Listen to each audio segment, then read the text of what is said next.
the Bible. Is it hard to understand? When it comes to reading the Bible, the first thing that comes to mind is the fact that this is the Word of God. The seals have been broken, and the truth is here. And when we go throughout the scriptures, when we go throughout extra biblical records, we find that the language that God employed, that He used to create the heavens and the earth, was the Hebrew language. Christ said, I came for the lost sheep of the house of Israel. But yet no one, no religious leader, no religious church out there anywhere can now identify the 12 tribes of Israel. Can we? God is quite simple, but it seems as if man makes understanding Him hard. What are those mysteries? The truth of your book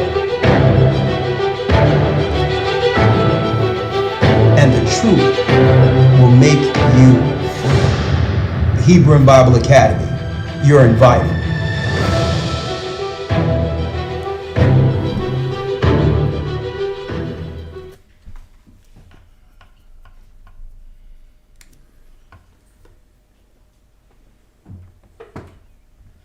Shalom, shalom, shalom, brothers and sisters. I'm Elder Rawchaa, along with Elder Lawya and Elder Gabar, with your Sabbath broadcast. We welcome you all going into the Feast of Lights. Okay. But before we go in, let's begin with the Lord's Prayer.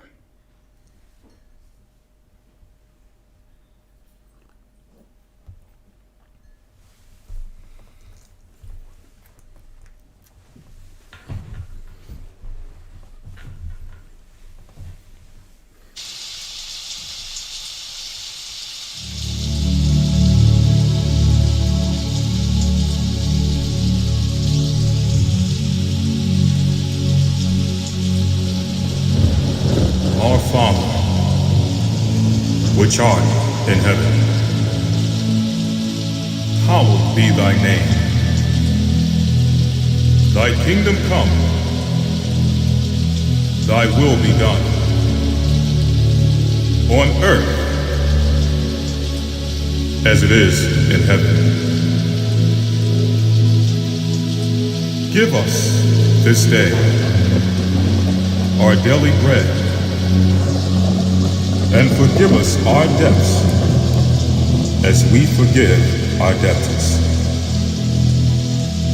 Lead us not into temptation, but deliver us from evil. For thine is the kingdom, and the power, and the glory, forever. Amen.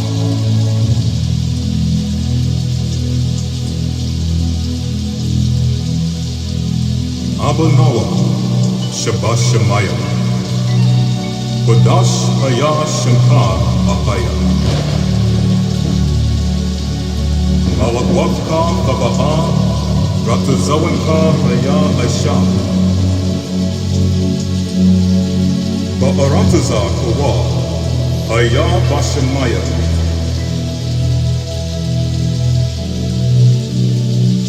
the thunder Noah, the Kham Kau Yawam, Wasalak Noah, Kawawaf Noah, Hasalak Noah, Kawawaf Yunawa Wala'a, Abayak Noah, Anasaya Wan Abal,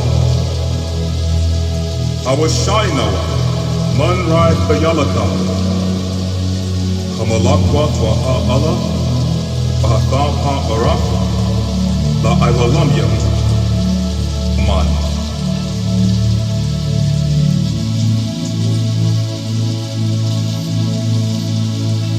Our Father, which... Okay, shalom, shalom, shalom, brothers and sisters. I'm Elder Rawchaa, as you all know, of the Gathering of Christ Church, along with the elders. Shalom, we have Elder Rawchaa, we have friends and family amongst us, and of course, the Sabbath for dedication is going on at the church of Philadelphia amongst the church here and in other respective areas. But I needed to be before you outside of, the congregation today, so that I can at least talk to our family throughout the four corners of the earth going into the Feast of Dedication. All right. Now, we know we have churches all over the earth. All right. Right out. But we do have a large number of people which probably exponentially outnumber the congregations we have gathered, who can only gather online. So I thought that I would at least be here on this day of gathering to make sure we connect with these brothers and sisters and so many others out there who are fairly new, who really don't have no understanding or are growing in their understanding concerning what it is to be not just an Israelite or Hebrew, but what it means to be an Israelite who understands and follow Christ. And that's what our church is. That's what we promote.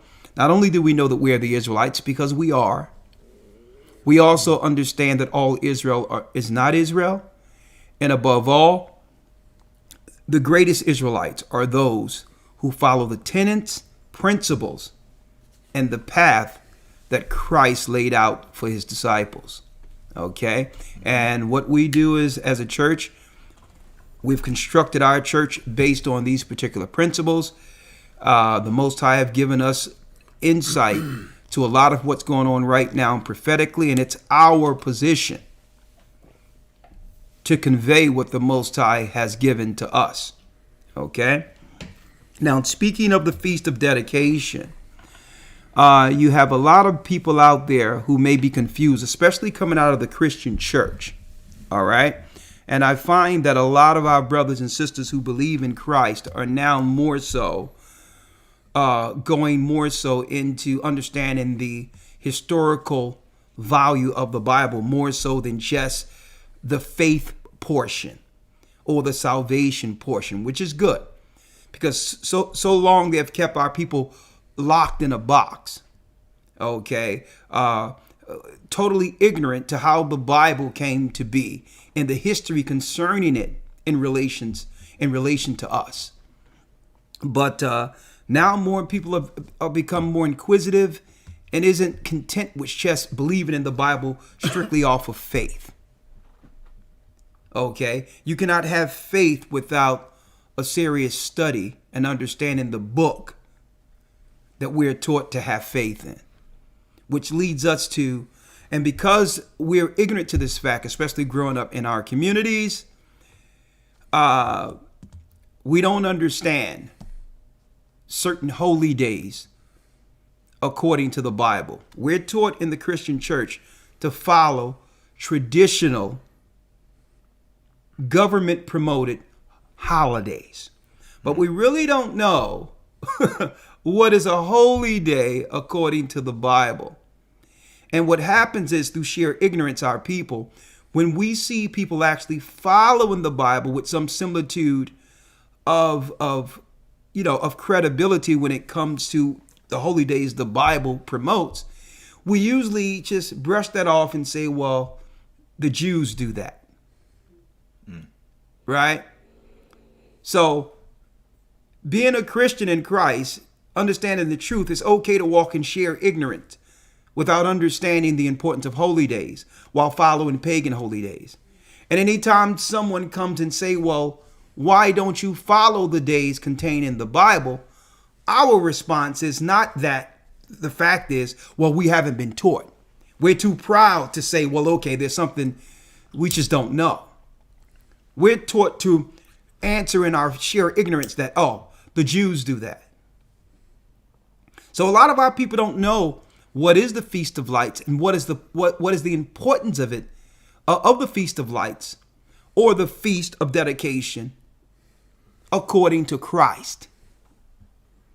So we're here to tie that in so that brothers and sisters can know that the day we're going into, it does have historical significance, and it relates to a lot of what we're going to be going in today as far as what we're going into You good? Yes, sir. A lot of movement there. Sorry. I'm trying to, but what's going on here is brothers and sisters have to realize that when it comes to what's going on in the earth today, Israel is in total relation to what's going on, what has happened in history when it comes to why we had to dedicate the temple back to the Almighty.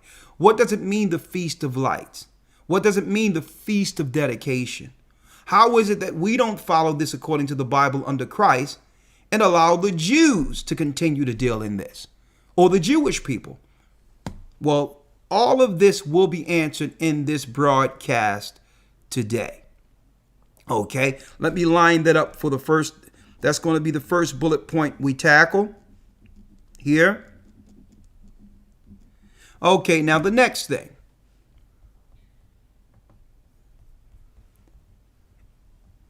Every year during this time of year, brothers and sisters, one moment, let me get the menorah here, right? This time of year, you'll see this particular artifact promoted this time of year. When growing up, I really didn't understand what it meant, but right after, looking at cartoons growing up, being a Christian and all that, Santa Claus and all that, you would see this menorah. At the same time, we were celebrating Christmas, right? We would see the menorah and not realize the menorah was more so for us in significance of its, meaning, traditionally and otherwise. And also the menorah was foreshadowing a prophecy of Christ and his churches. But when we seen this growing up, we just related these 8 candles and the menorah to, okay, the Jews light candles this time of year for their Christmas. That's how they simplified this, to make you believe, well, that's the Jewish Christmas, which is the Feast of Dedications, but the Christians do it under Christ's birth, or whatever the case is. You would see this around the holiday time of year. Okay? So you're going to see this going up, closer to Christmas. You will see this menorah more and more and believe that this has something to do with Jewish people. No. We're going to give you the true understanding of what this menorah means in respect of Christ, to a degree where we don't need the menorah anymore. The menorah was only symbolic. Okay? It was symbolic, foreshadowing a prophecy concerning Christ that I'm going to show later. The majority of people that uphold the menorah today is because they don't believe in the light that came through Christ's mission. So they stand more so on the old covenant under the old temple. We're going to also break down the fact that the Feast of Dedication is us what? Dedicating a temple back to the Almighty. How it was done in the Old Testament, and how now under Christ, how do we dedicate the temple now that our temple has been destroyed? We're going to also show you the people who destroyed our temple. These are the people claiming to uphold this same artifact before you. The Feast of Dedications and its full breakdown is what we are about to go into, right? Now, before I go there, let me make a statement, because I usually like, especially coming in, and I'll appreciate it if you brothers and sisters can hit the like button or whatever, just to drive traffic as you come in, so that others can actually give some. The algorithm will drive the traffic to this particular broadcast, and it's needed on the Sabbath, okay? The Feast of Dedication, okay? Now, you're going to find that we celebrate the Feast of Dedication on a different day compared to modern day Jewry or Jewish people. The reason why is because the Jewish people follow what you would call a Babylonian calendar. And they'll tell you that, a lunar Babylonian cycle. That's why their days change from year to year. So the difference between our Feast of Lights and Dedication, we're dealing with the Feast of Dedication according to the times that were given to Moses. They're dealing with it from the time that the kings of Judah fell under Babylon and began to deal with the lunar cycle. So that's why if you try to relate our days with Jewish people, and a lot of Israelites follow their calendar, this is why the Gathering of Christ Church feast, no matter what feast it is, will always fall different than everyone else's. Okay? A matter of fact, it's sheer math. The Most High broke down a calendar year by Sabbaths. Time, a cycle of a week is a Sabbath. A cycle through months and quarters and seasons are broken down in Sabbaths. A calendar year is broken down in Sabbaths, which means you should be able to divide it by 7 for a full calendar year. Right? So this is what's going on right now. Why our holy days are being followed separate from everyone else. Okay?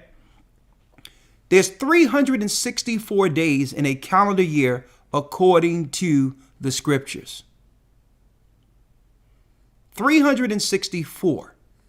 Now, if you follow the lunar calendar, it's 354 days in a year. That means what? A year comes in 10 days early every year.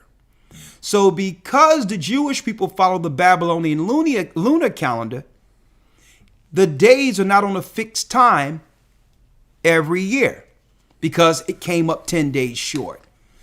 So they'll have to all do adjusting according to the leap year and all these other things, and they'll have to jump through hoops just to keep on course with seasons. Well, you don't have to worry about that with this church and what the Most High have given us according to time. The Sabbaths are on a fixed time each year and they never switch. That means if the Feast of Dedications is tonight, sundown, Saturday, next year it will be tonight, sundown, Saturday. It doesn't matter what the date is. It's the day of the week that the Most High keep count with. 1, 2, 3, 4, 5, 6, 7. Period. That's how it works. So it told us the Romans would think to change times and laws. Daniel 7:25. So this is why when you look at the Jewish calendar and their holy days, they're always off. It's after the Gentile practices. So our Feast of Dedication, and we're going to explain to you what it is according to Christ today. I wanted y'all to understand why, because some people are fairly new and be like, well, I'm confused. This Israelite group is saying this, and the Jewish people are saying that. Why is it if you all believe in the Torah, in the Bible, and believe in the Sabbath, how can you all be so different when it comes to, why can't you all be on code on what day to worship God? And that is a good question. You know why? Let me read it real quick. Elder Lawya, let's get Daniel 7:25. I'm going to answer that.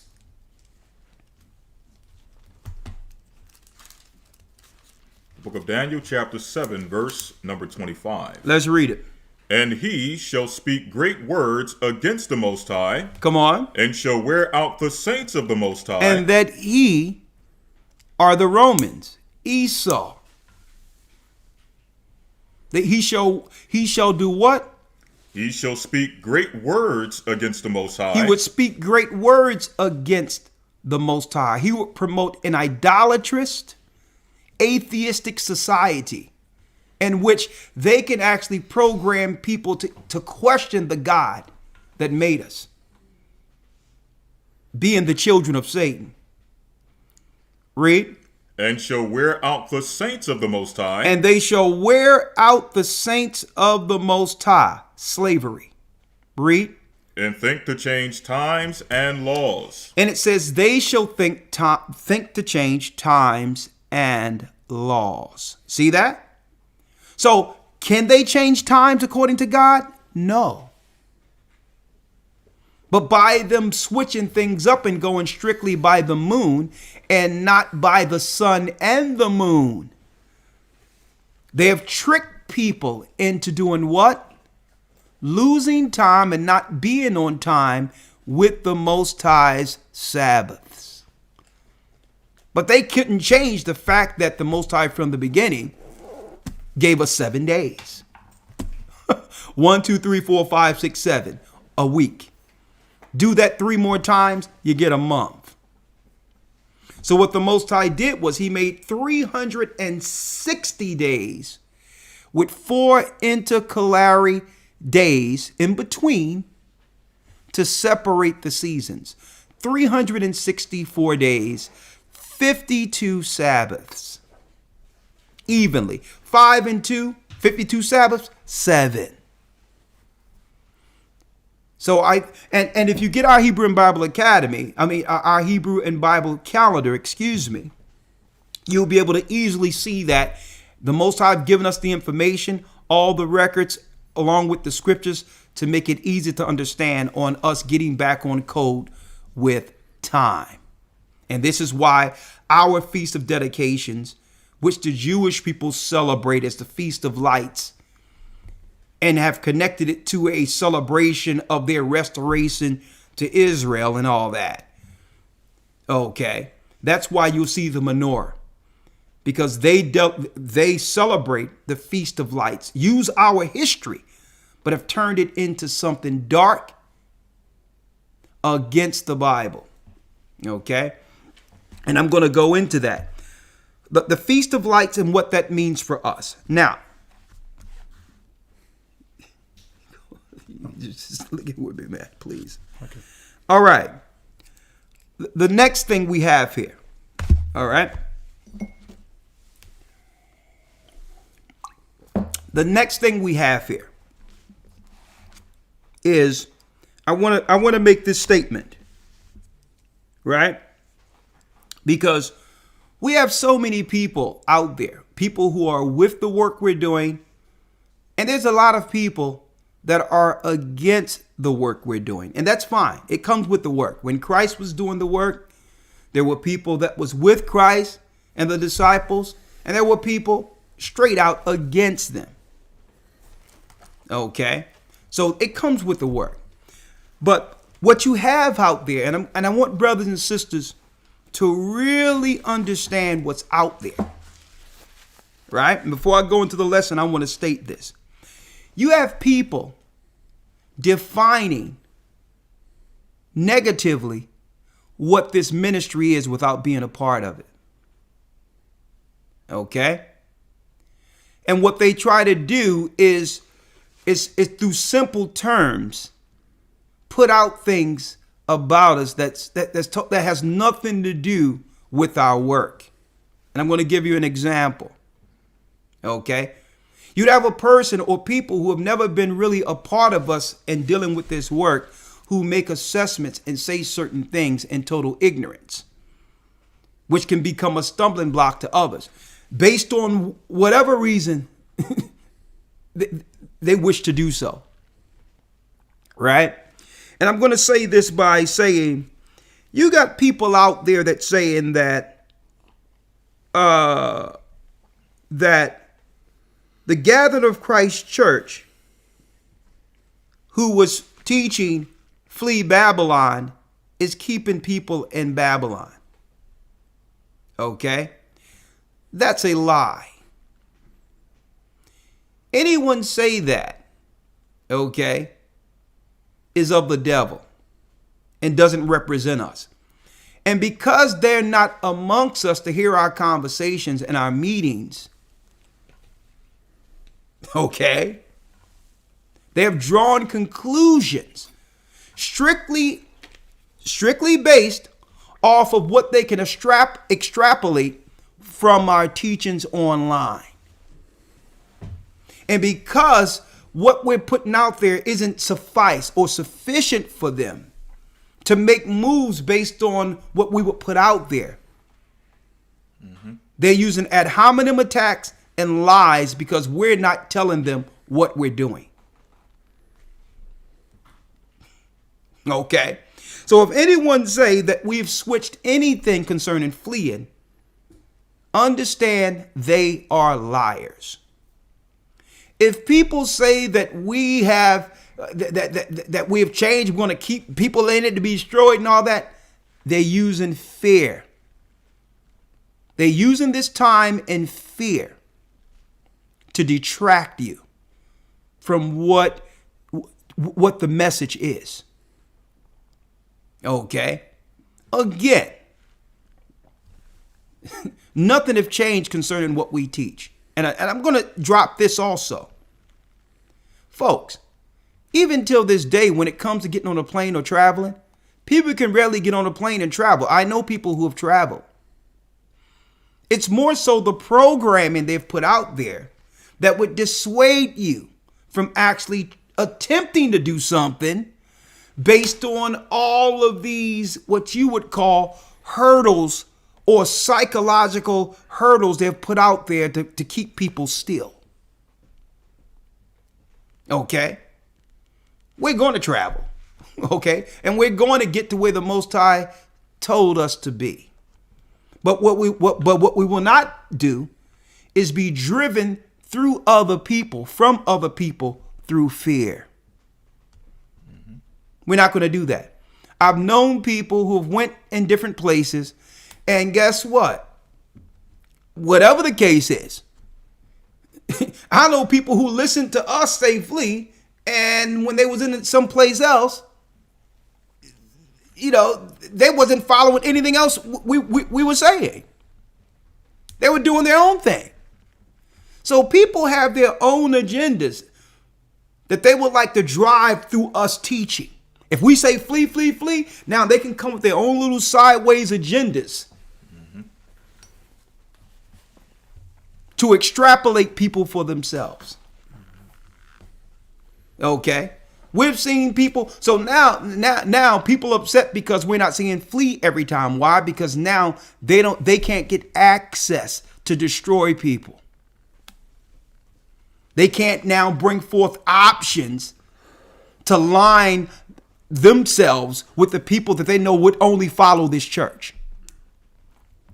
So let me put that out there. I want to put that out there.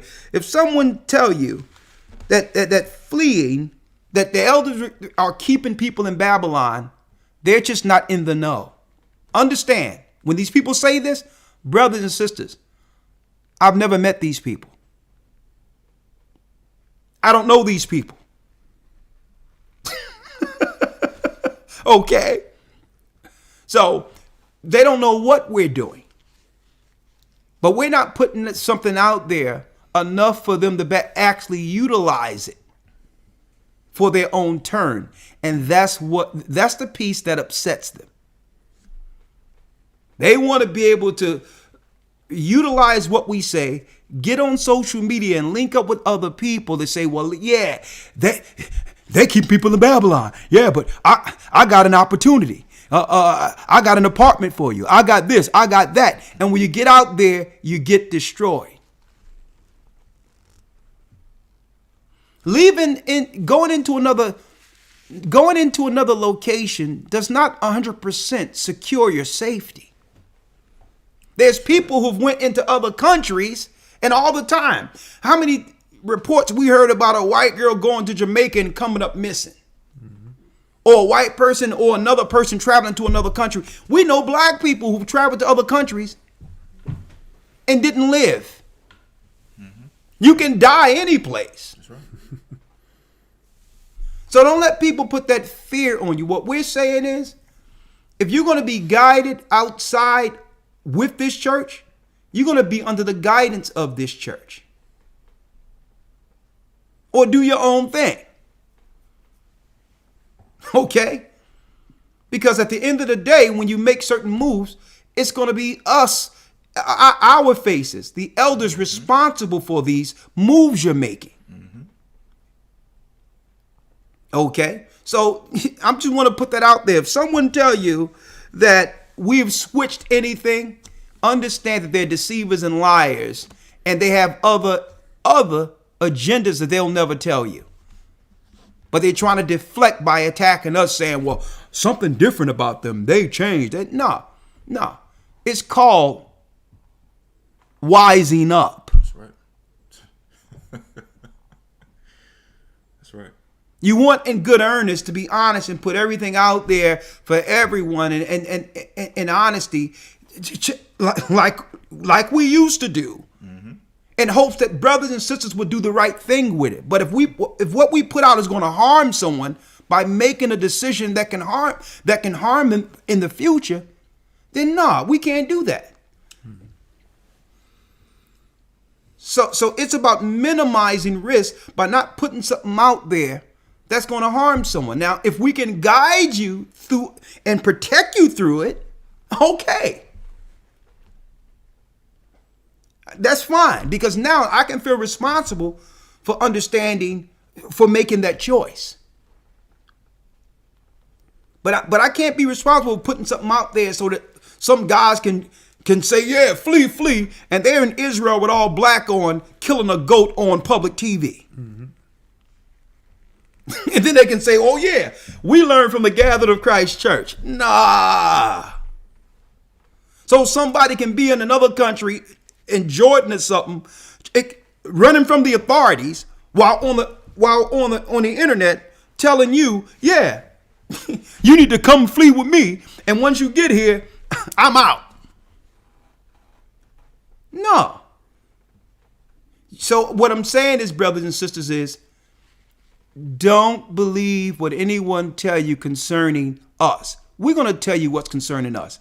And the only reason people are upset is because they can no longer siphon people or harm people by using what we say online and take a clip and say, well, Elder said this, so come with me. So I wanted to put that out there, folks. Nothing has changed. Nothing has changed concerning what we needed to do. We have set up ministries everywhere on this earth.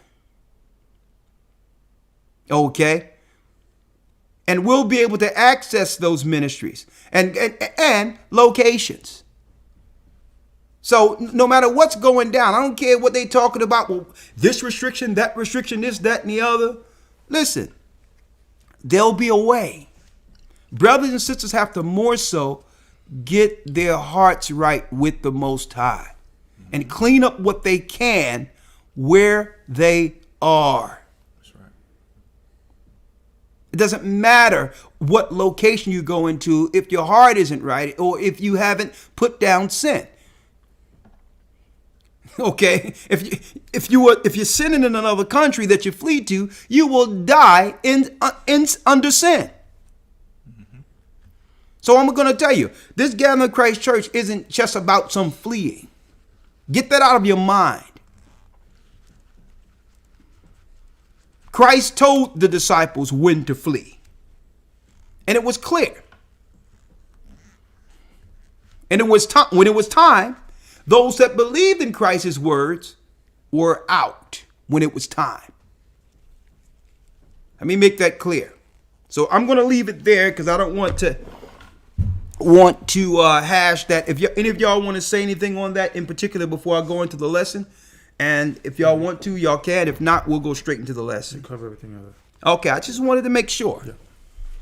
All right, because the whole thing is, you have so many people who are looking at the ministry, who are not a part of the ministry, but are looking on how they can actually deal with the network of the ministry to benefit themselves. Okay. And also, Yeah. There's a new doctrine going around. I don't know if you heard about that. America is Israel, Jerusalem, and this is not Babylon. Yeah. This is New Jerusalem, and this goes back to that Joseph Smith guy. Yeah. That he the whole thing, the America's the New Jerusalem. Yeah. And things of that nature. So don't listen to that nonsense either. Well, believe it or not, that's not new. I heard that in 2008, 2009. Right. There was a guy in New York saying that America is a New Jerusalem, it's not Babylon, because they were just coming up with ways to say that we can eventually stay right here and things will be fine. Right. But the whole thing is, people can believe what they want to believe at this point. Mm-hmm. Because the reality is, only a remnant of Israel is going to be saved anyway. So, listen, if you want to follow what people are saying, and whatever the case is, hey, we're going to go into these scriptures right now, because at the end of the day, it's people cleaving to those of their own kind. Everyone is going to actually be in connection with those who are in the same mind and spirit. The Most High is dealing with dividing lines in the earth, even to the minute level. So everyone is going to be moved into the type of people, they can relate to. Everyone. That's where it's coming. But let's go. The Feast of Dedication. Let's go now. Yes, sir. All right. 1 second here. Let me turn this down. Testing one. Testing. Just turn it down just a little. All right. Now, when it comes to the Feast of Dedication, right? It started with our temple being destroyed by the Greeks. And what would happen is they destroyed the temple and began to do what? Sacrifice unclean animals in our temple, to desecrate our temple in total disrespect to our God, Ahiah. Now, by destroying the temple, they would also uphold the pagan god, Satan, Pan, in a lot of circles, Yahweh. And through that, promote alternative holidays to rival the Israelites' holy days. Now, during the Hasmonean dynasty, what happened was the Most High put the spirit on Judas Maccabees and others, to stand up against that evil, to do what? To rebuild Solomon's temple, to dedicate it back to the Almighty. That's the celebration you see that's called the Feast of Dedication, or with your menorah, the Jewish menorah, the Feast of Lights. Now, so we can't go into the children of Satan who promoted this particular holy day. When I say who promoted this holy day, because they're not dedicating this temple, the people that are worshiping and dealing with the menorah today, they're not dedicating their menorah to Christ. Their menorah is being dedicated to Lucifer, the enlightened one. So when they light a menorah, it has an entirely different meaning. So let's first start with their God. Elder Lawya, let's get the book of Isaiah, where he said that he will be like God. Speaking of, how hast thou fallen from heaven, O Lucifer? Let's go. Yes, sir. This is Isaiah chapter 14, verse number 12. Yeah. How art thou fallen from heaven, O Lucifer, son of the morning? Son of the morning. Now, it states son of the morning because that only means angels, positions of morning stars, who sang before the Most High since the beginning. Every morning there was a certain number of angels who had sang before the Most High before earth was made. So when you see that morning star, it doesn't just highlight Lucifer. It highlights a position he had amongst the angels to sing before the Most High. Christ was the head of the morning stars. A matter of fact, let's get that in Job real quick. And I'm saying this because some people who are unlearned, who are anti-Christ, or is against the Bible altogether, they'll look at Lucifer being the morning star, and then they'll go into the books of the Bible and show Christ the morning star. And because they're unlearned concerning the beginning, they'll say Lucifer is Christ. They both morning stars. Right? So there's philosophy out there that would say that, well, there's the Illuminati created a book where Satan was really Lucifer and all this old other stuff, and take you down this diatribe of confusion. To have you do what? Question the book. But in the Bible, it explains what a morning star is. Another thing, when I make an emphasis with my fingers, point with my two fingers together like this, I want to make it clear. It's because I'm doing what? I'm enunciating a point. Okay, I only have 5 fingers, and I'm making a point with my fingers touching together. All right. And because I have 5 fingers, when you touch 2 fingers together, 3 are left on the other side. And it doesn't mean that I'm throwing up a Baphomet with a 6 point or holding my eye or a circle with my eye or something. It's because I only have 5 fingers. Because I have to put that out there, because I can't even enunciate a point like this, holding 2 fingers together with somebody looking at it and say, he's throwing up a Baphomet. That's stupid. You only have 5 fingers. So what happens is when you're making a point, because I did this, in school. I talk by enunciating words and doing so, and making gestures with my hands as I do what? Bring forth points. It doesn't mean, people, we have to get out of that stupidity of ignoring the word by going into some dark Illuminati conspiracy garbage. Mm-hmm. We have to get beyond that crap. And like I tell brothers and sisters, if the visual is a stumbling block to you, and you know that, why don't you just turn your computer to black and listen to what's going on so that you don't lose the knowledge?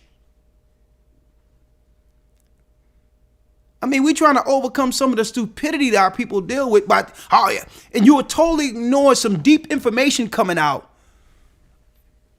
Pausing the video, trying to see what type of gesture I'm making to this phantom organization that people are trying to place me in. Mm-hmm. Listen to what we're teaching. Okay? Satan cannot cast out Satan. So even when Christ and the disciples and others was teaching, people was trying to find the angle. Oh, it's the truth he's bringing, something, he must have an angle. You gotta be a catch. It gotta be a catch, because people don't honestly just teach truth without an angle. That, Christ is casting out demons. Oh yeah, he doing all that, because it couldn't deny, his work could not be denied. So you had to have some guy look at him and say, well, yeah, he's doing this, but you know what he's using? He's casting out demons through Beelzebub. Mm-hmm. They couldn't look at the man or woman that was sick and say, you know what, through the glory of God, the Most High have used this man to heal someone. No, you can't give power or give credit to the Holy Spirit. No, it must be an angle. Something must be wrong. And then Christ came back and totally smashed their thoughts with the response. Can Satan cast out Satan? Why would Satan set up a minister to destroy the lies he's established as a stronghold to control people? Why would he use a minister to tear down his lies? He says, first of all, you people who deal with evil. You know that in order for anyone to do anything, you must first bind the strong man. So in order for me to heal a person, I had to first destroy the spirit of Beelzebub, who had the person under sickness, in order to heal the person. I had to command those spirits to stop attacking them. So it's impossible for a person to be healed if Beelzebub, if Beelzebub is loose. I had to bound Beelzebub to heal the man. Can Satan cast out Satan? See, and this is why we teach on the lowest level, so that brothers and sisters can understand. Now, a lot of things I don't even have to say. I don't have to prove myself to people. They can say what they want. But there's so many young, impressionable people who are easily distracted in this new internet world where everything is instantaneous, and you're looking for the next, whatever. Everything is instantaneous, and everyone has a thought. Everyone is an expert. So I have to break these things down to the lowest level so that brothers and sisters can understand it. You understand? I mean, the other day I was teaching, I was in the academy, and I found myself with my hands like this talking to people, elders. And I was doing it unconsciously, though. But then I looked at the screen, and I'm like, man, why are my hands like this?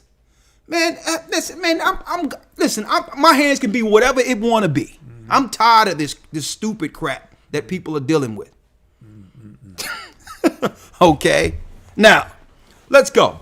Let's break down real quick the morning star, Elder Lawyer. Yes, sir. Go ahead. Job chapter 38, verse 4. Yeah. Where wast thou when I laid the foundations of the earth? Declare if thou hast understanding. Come on. Jumping to verse 7.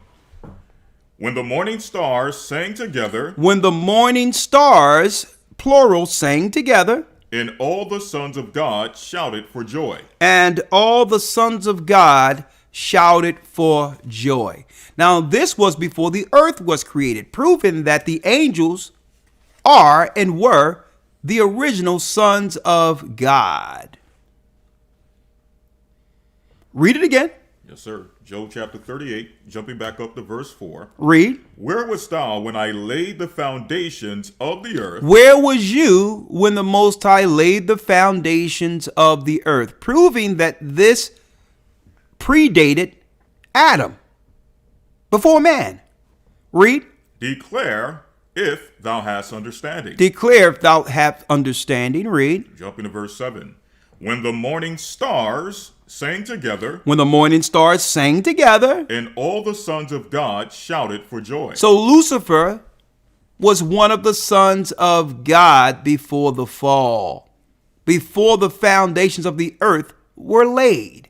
So that's why you'll see Lucifer, the morning star, in Isaiah, the 14th chapter, and see Christ as a morning star in the Bible, and other angels as morning stars, because their duty in the morning, before they would actually do whatever they needed to do, being commanded by the Almighty, in the morning, they would all sing before the Most High together. A certain number of angels led by Christ and Lucifer before the fall, before the foundations of the earth. This is why Lucifer is named the morning star. It's not because Lucifer is really Jesus, because it says Jesus is a morning, Judah is a morning star, and Lucifer is a morning star. So there's some Illuminati conspiracy to trick the people into following Lucifer through Christ. There's all these different philosophies, these weird philosophies out there that people have concerning that. So now we've put that to bed. Read it. Jumping back to Isaiah chapter 14, verse 12. How art thou fallen from heaven, O Lucifer, son of the morning? Son of the morning. How art thou cut down to the ground? How were you cut down to the ground? Which didst weaken the nations. Now, how did you fall to this earth and By doing so, he began to weaken the image of God, man. He began to weaken the nations. Now, how does he weaken the nations? By turning all nations against our God to serve him for his purpose. So if our God states, remember the Sabbath, to keep it holy. If our God state that, Lucifer would come, the fallen angel, and say, well, no, worship me on any other day outside of the Sabbath. Worship me on the first day of the week. It weakens you. Why? It disconnects you with the God of all gods. It disconnects you. The same way through our traditions, it connects us to the God of this world. This is why Christmas, Thanksgiving, and all these other days are promoted. It connects us with the God of this world and disconnects us with the God who said, remember the Sabbath. Right? So it weakens us. See? Read. Verse 13. For thou hast said in thine heart, I will ascend into heaven. Now, this is what Lucifer said. He will ascend into heaven. I will exalt my throne above the stars of God. I will exalt my throne above what? The stars of God. The stars of God. I will rule from space. Like God. And this is why you have your satellites that surrounds the earth in the original courses of the angels that fell. This is why you have Big Brother spying on us from satellites and all that, like angels once did, reporting back and forth to the Most High, because Satan has set up an artificial trap on earth so that he could, outside of earth, so that he can play God and play interference between us and our God. Read. I will sit also upon the mount of the congregation. So he would sit upon the mount of the congregation. So he promised to one day go out in to where the Most High is, the congregation of the powers, the stones of fire. So Lucifer said that, guess what? You hurl me from here, I'm coming back to war against the Father. The congregation, read. I will sit also upon the mount of the congregation in the sides of the north. In the sides of the north. That's where the Most High is. So he promised to one day use the technology within the earth, align himself with the people in the earth. And we know that's Edom, Rome, Esau. To create a space program in which they can actually go back into the throne of the Almighty to war against God. That's the true narrative. But what Satan isn't telling the people he has weakened is that they can't go. He'll use them to build his tower to get out there. But at the end of the day, he kills everyone. That's the plan. So Esau has been tricked. He's been utilized. Okay. What he has done is put all the earth under servitude to build this tower for Satan so that Satan can get off this plane before judgment. Now, in order to weaken the people, he had to disconnect us traditionally from our God. Okay? Now, when it comes to the war of the gods and how they fell and all that, I'll go into that in more detail in our academy. I don't have no time to really go into that right now. But in a nutshell, I've just broken down the true narrative concerning the powers who control governments and politicians. These are the real leaders, the fallen ones that fell with Lucifer. And his true objective is, like he did with Nimrod, that's right, to actually hire or bring forth a scenario in which he would have a segment of this earth work to build his tower like Nimrod. Once the Most High destroyed Nimrod, he moved to a different section. He started moving. So once he destroyed Nimrod and another empire came, Satan began to work with that power to do the same thing. All the way up into America until they accomplished what Nimrod couldn't. A space program to get beyond the firmament or the ozone layer. This is where we are. But how was he able to get so many people to participate? You know how? By separating the sons of Noah, Ham, Shem, and Japheth, from the God who saved them through the flood. This is how. He gave them an alternative worships and celebrations, and say, I will exalt you above God's people if you exalt me above the God of the Hebrews. And this is why this time of year, that they're telling people to actually, you can't do this and you can't do this, wear a mask. But guess what? Man, they're stroking the people's, they're having you out there. Well, yeah, you be out there stoking the people out there to go out there and celebrate this, because by you dealing with these holy days, it's weakening you at a time in which the Most High is communicating. So these holy days are really what? Interferences. So that we're off the frequency prophetically according to the Creator. And the holy days have always kept us on schedule with the Most High in that connection and in that communication. Since the beginning, he communicated with us. And that strong signal came with those who were under his Sabbaths and holy days. And that leads us to breaking down the importance of this holy day.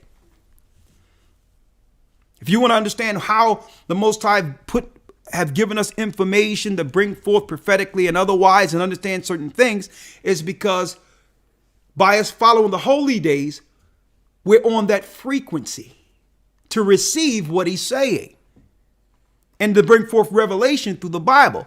If you don't follow it, it's like, and of course, Satan being artificial intelligence, and he's artificial and he can't make anything original. He's the principality and power of the air. He's the God of this world, and he used frequencies like the radio, right? In order to get a certain station, you have to turn until that frequency is honed in, and now you can get exactly what the communication is. Well, where did he get that from? What he learned in the heavens when it comes to frequencies, when it comes to communication. And he found, and what they did find that in the earth, there's a certain time in which that spiritual frequency is resonating from the heavens where the Most High is, louder or greater than any other time of the year. And it's on these specific days that the Most High is communicating with his prophets, his teachers, his people. That's why he said, remember the Sabbath. That's why on certain holy days, when you read the Bible, the Most High would come down on that day amongst the tabernacle.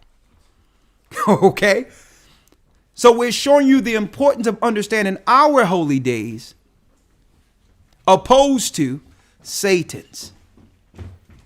He weakens us by doing what? He weakens the frequency, the communication between the heavens and God's people through all of these traditions and Gentile holy days that are worshiped in the earth today.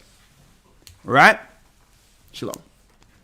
Now, finish reading what you have, Brother Lawyer, and we're going to jump right in. Yes, sir. Jumping back to Isaiah chapter 14, verse number 14. Yeah. I will ascend above the heights of the clouds. Come on. I will be like the Most High. I will be like the Most High. So what did Satan do? He set up a society in which he would be exalted and reverenced like the God of all gods. He would wish for mankind to worship him like we should worship the Father. So instead of the whole earth being silent like it used to be during the Feast of Dedications in Israel, when we were in Israel, they have everyone out there, Black Friday, Thanksgiving, Black Friday, get your goods. Get ready for Christmas. See? So Satan set up all these alternative distractions, while those that are on the message, according to his holy days, is receiving the information concerning what's really going on. While the whole earth is being weakened through the holiday distractions. See? So he says, well, okay, I know that during this time of year, when the Most High have his certain holy days, that he's communicating with the earth. So he set up strategically through each season, holy days close in proximity to God's holy days to weaken the people when we should be on code in respect of the heavens to understand what the Most High is saying. But no one's listening. Why? Because Satan has set up strategic distractions called holidays to oppose the Bible's holy days. So when you should be in connection with the Most High on the Feast of Dedications, you're thinking about a Black Friday. You're thinking about what you can get cheap from Best Buy. When really something is going on prophetically the same time that would actually send the watchman to the tower to say, this is what the God is saying. Don't fall for the holiday distractions. This is what the God of the heavens is saying. See, the Most High would communicate during these times, and he's communicating now to those who are what? On time. So Lucifer would set up holidays to oppose God's holy days. Now, so how would he do it, brothers and sisters? Well, the Most High said, remember the Sabbath to keep it holy, and the Sabbath will be a sign between him and his people, right? So Satan, on the other hand, would say, well, okay, I need to do something about that, because then everyone know how to count to 7. So instead of us dealing with the days of years, calculate, a year according to a Sabbath, 52 Sabbaths, which is simple, I'm going to take the clock and take one hand off of it when it comes to calculating a year. Because you're supposed to use the moon with the sun to calculate a 364-day year, because they both are ordered in a calendar year. So Satan said, you know what we're going to do? We're going to take the sun out of the equation and have all of the Gentiles set up holy days strictly off of the moon. Now, you take one of the hands off of your clock, if you have one of those old clocks, and see how well time is kept. So he says, listen, I'll just take one hand off. So instead of people looking at the sun in proximity to the moon, because the moon follows the sun, the moon is male. The sun is male, the moon is female. Okay? Because she follows the sun in the course of the 364 days. I'm just going to take the masculine off the table and have everyone follow the female out of course. She's out of course because she's 354 days and she comes up short 10 days every year, to a degree where the people that's following even the people that following the laws are going to be off course, because they're going to be looking at, okay, let me see the sliver of the moon. Let me look at this. Let me look at that, and be totally thrown off at the fact that the moon follows the sun.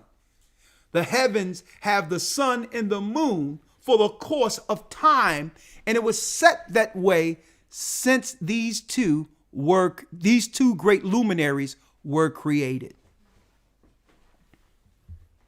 See, we're going to break it down to its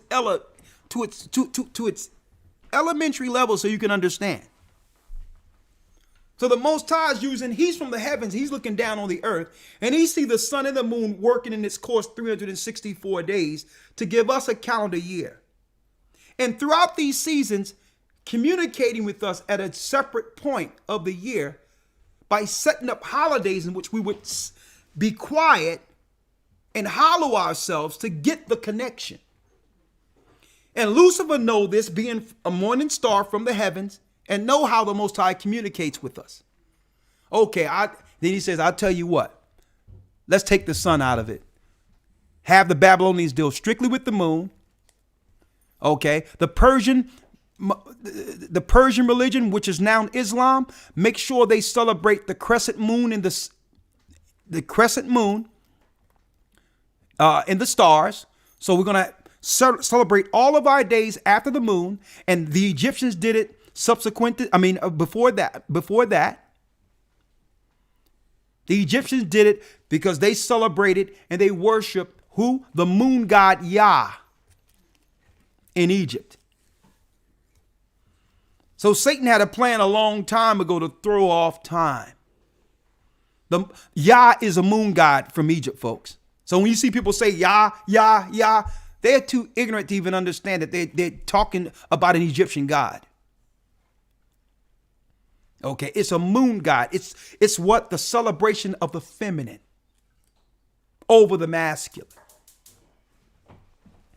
Okay? Now, jumping right in, because I don't want to go too far off the beaten path, right?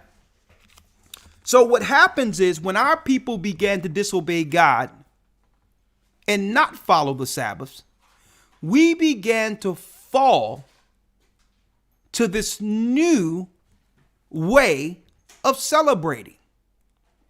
Instead of dealing with the 364-day cycle, calculating through Sabbaths, we as a people began to fall. The kings fell to the Babylonians. And what happened? We began to say, well, okay, I will follow the Passover, but I'm going to do it according to what? The moon cycles. So the Most High said, you know what? You Israelites are turning pagan. You're turning pagan and you're following the idolatry of the nations. Let's go to the book of Isaiah now. Because this is what happened, folks. We were the only people separate from pagan idolatry and satanic worships on separate days outside of the Bible. We were the only people separate from that. The Gentiles were used to dealing with the lunar moon and different holy days and all that because the Gentiles went off. We were supposed to be the people, God's people. We were supposed to make it straight. We were supposed to bring the Gentiles into what was correct. And it happened in the reverse. Instead of us convincing the Gentiles to do right by our God, we began to follow them and have now been dispersed throughout the earth, worshiping their gods.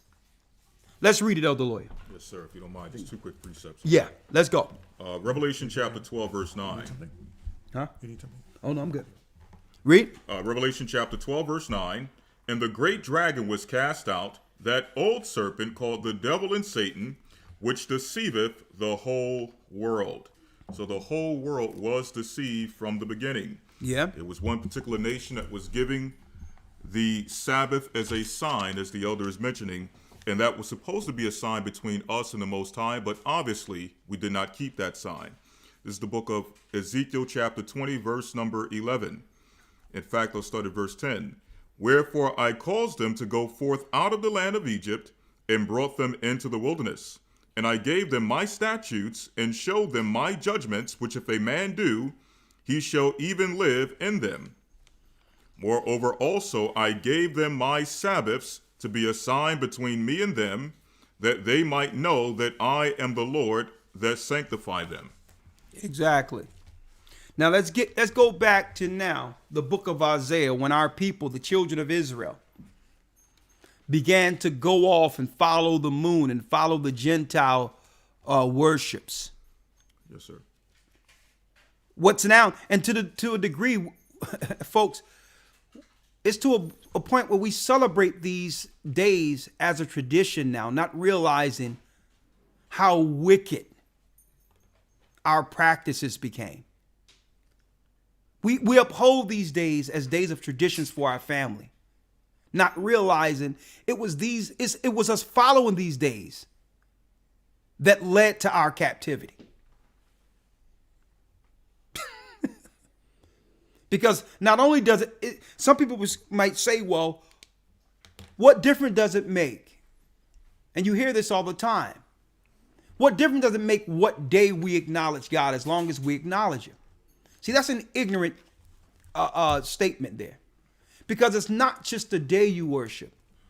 It's the ceremonies and sacrifices that came with the change that you are ignorant to.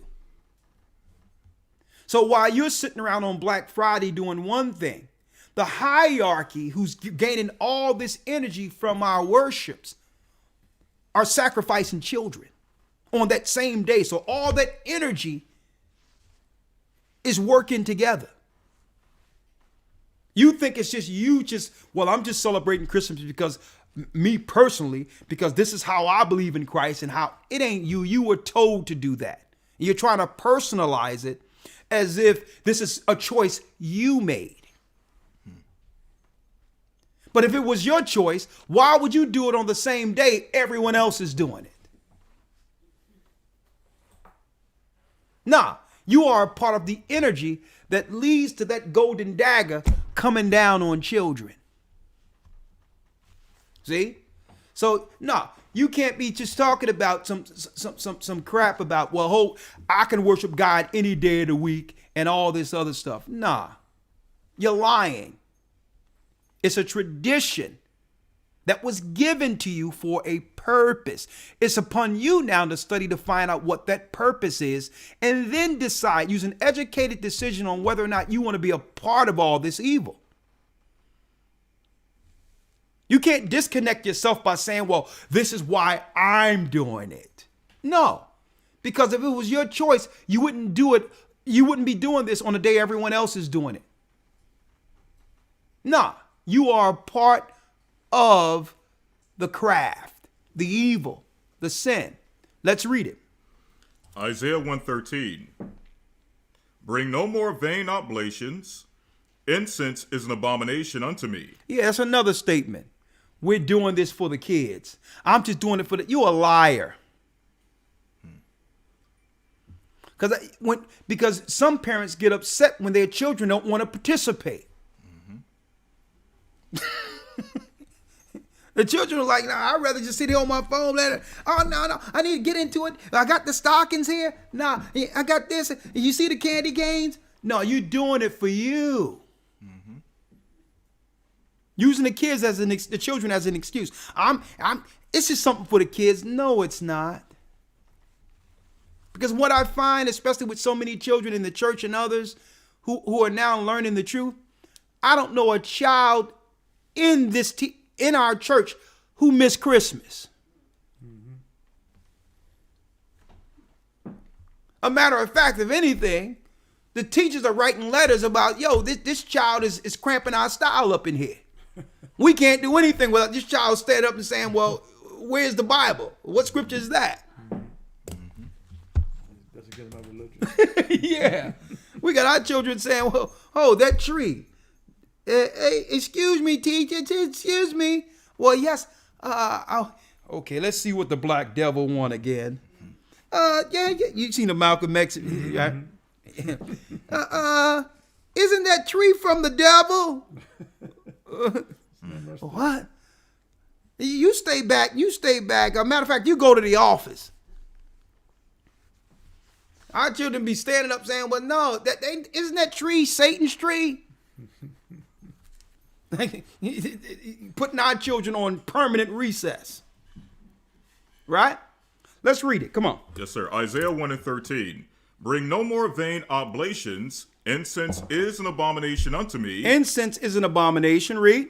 The new moons and Sabbaths, the calling of assemblies, I cannot away with. Now, why did the Most High say you're calling of assemblies and Sabbaths to do away with in the Old Testament? Because we began to do it under the Babylonians. I'm going to prove that. We started doing it on their schedules. Read.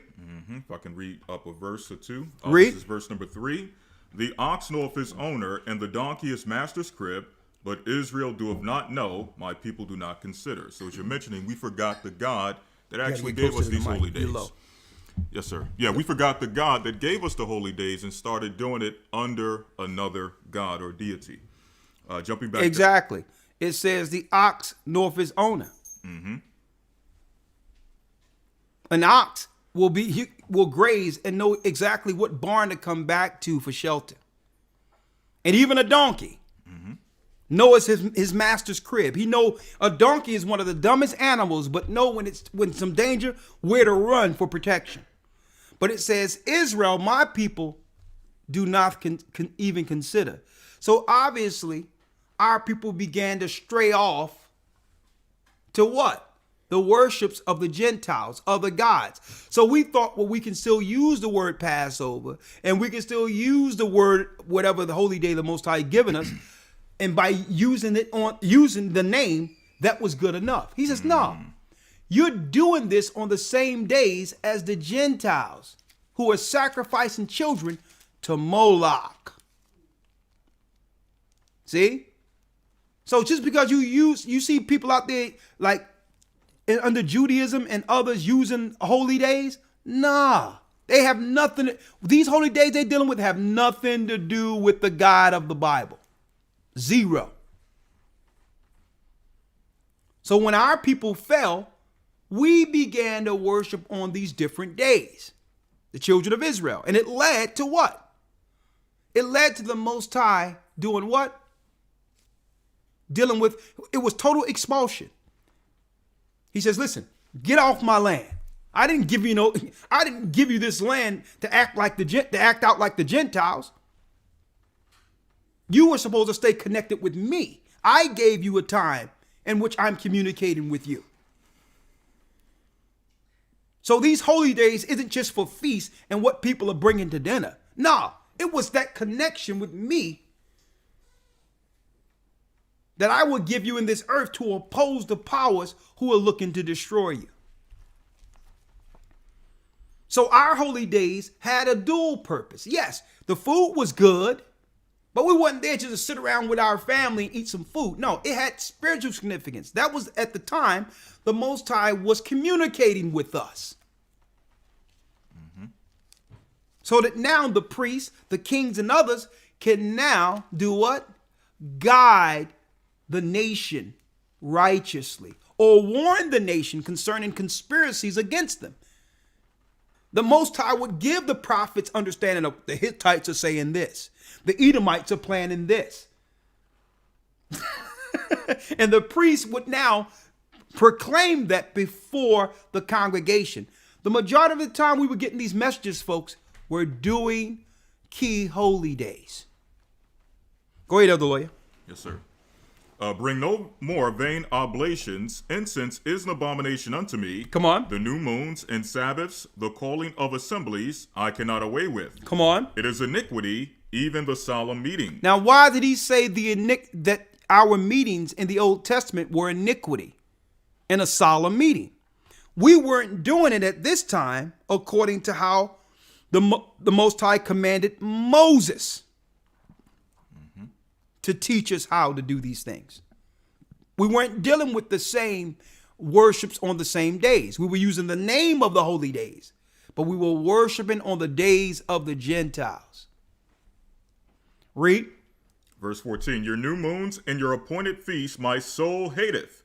They are a trouble unto me. I am weary to bear them. And when ye spread forth your hands. That means when you're worshiping these Gentile days, worshiping Lucifer, that's what you're doing. Read. I will hide mine eyes from you. I will hide mine eyes from you. Yea, when ye make many prayers. And when you make many prayers. I will not hear. Your hands are full of blood. I will not hear because your hands are full with blood. You're celebrating Easter. You're celebrating Christmas. You're celebrating all that without the full historical knowledge of these holy days. where the Babylonian priests, which are the priests over your religions, I don't care if it's an Asian religion with Buddhists, and I don't care if it's a Muslim religion with Arabs, and I don't care if it's a pagan religion under Rome with their modern day Christianity. Children are going to die during these days as a sacrifice. That's why he say your hands is full of blood. You're so caught up in your traditions without even researching what the pagans do on these days. Almost every Christmas, almost every time of year, we're seeing, like how many years we seen during one holiday or right after this holiday, Whitney Houston was dead. Then this person was dead. Then that person was dead. Right around the same time, everyone is sitting around celebrating these days. And can't tie two and two together. And you would get some simple pastor somewhere who would stand up and say, well, I deal with, I know the reason for the season. Jesus know in my heart why I'm doing. He's simple as a day's old. Because even the Gentiles will tell you, speak to a Wiccan or we've actually interviewed Wiccans and all that on our broadcast. But what they'll do is they try to disassociate themselves by saying, well, there's white witches and there's black witches. Well, okay, let's talk about what the black witches do. And they'll tell you straight out, well, sacrificing is part of the pagan way. So here it is, you're dealing with something thinking that it's about your children, but your energy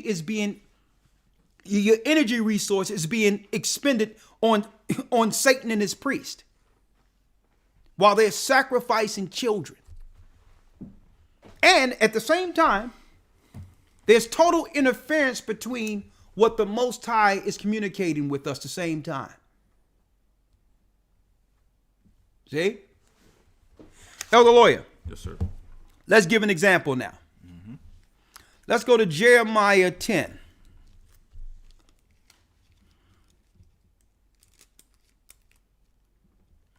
To show you that we were doing days according to Babylon. Mm-hmm. Hold on. If I could read one before that. Okay. What you have? 2 Kings 17. 2 Kings 17. Let's get it. And I want to put this out there real quick, because I'm starting to see this thing pop up all over the place, like on cue. It's like people are like trained. I don't want to put. I'm gonna just say, I don't want to be condescending. Listen, people are under a psychosis, and what's going on right now? They're trained to say, "Well, okay, tree time," not even realizing what it is. Let's go ahead, Elder Lawyer. Yes, sir.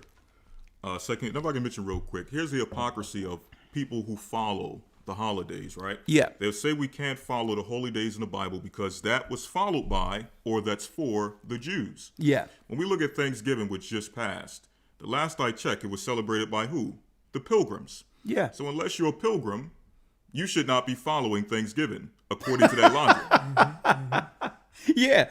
The North American Indians weren't following Thanksgiving. They got a raw deal. But they'll switch it up through their psychology and say, well, it's a time that now to be thankful. But yet you're still doing it in the spirit of what? North American Indians being massacred on that day. So it's still that blood you are participating in, You're celebrating that blood in celebration of the death of your own people. Mm-hmm. That's why it says your hands are filled with blood. I don't know anyone know that. I mean, think about it.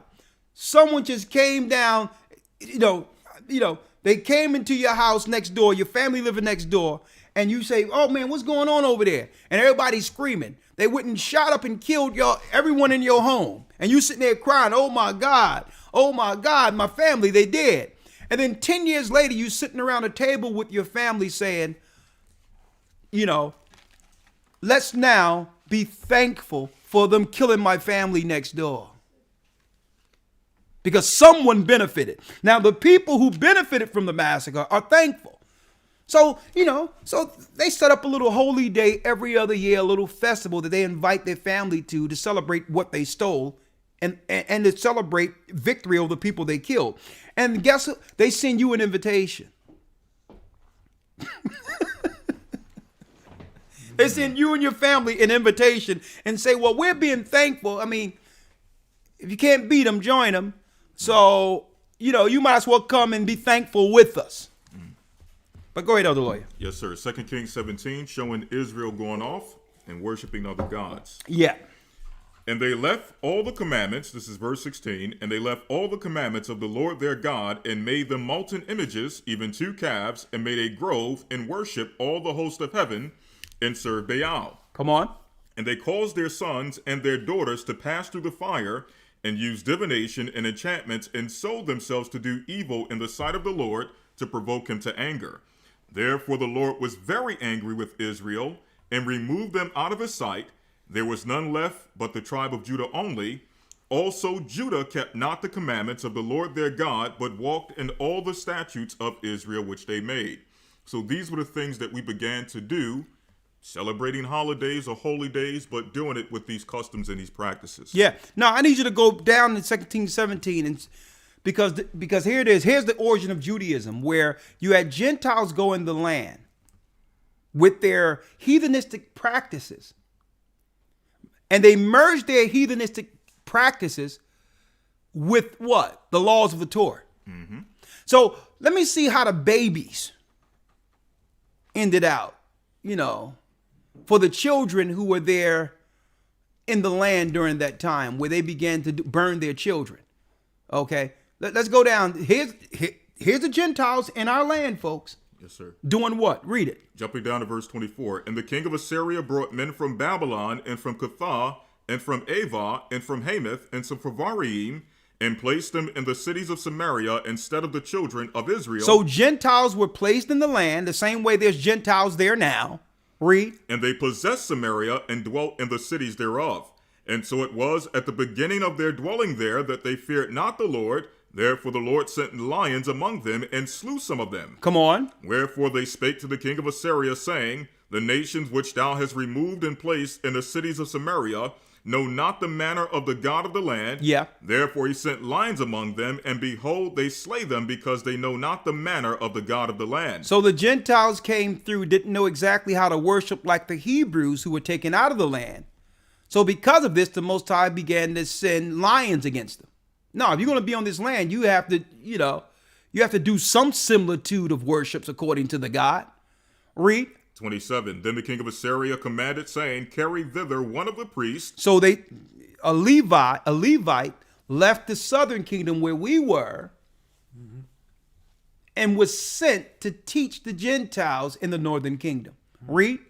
Then the king of Assyria commanded, saying, carry thither one of the priests, whom ye brought from thence, and let them go and dwell there, and let him teach the manner of the God of the land. Come on. Then one of the priests, whom they had carried away from Samaria, came and dwelt in Bethel, and taught them how they should fear the Lord. So this is how Gentiles begin to follow some similitude of our traditions, our law.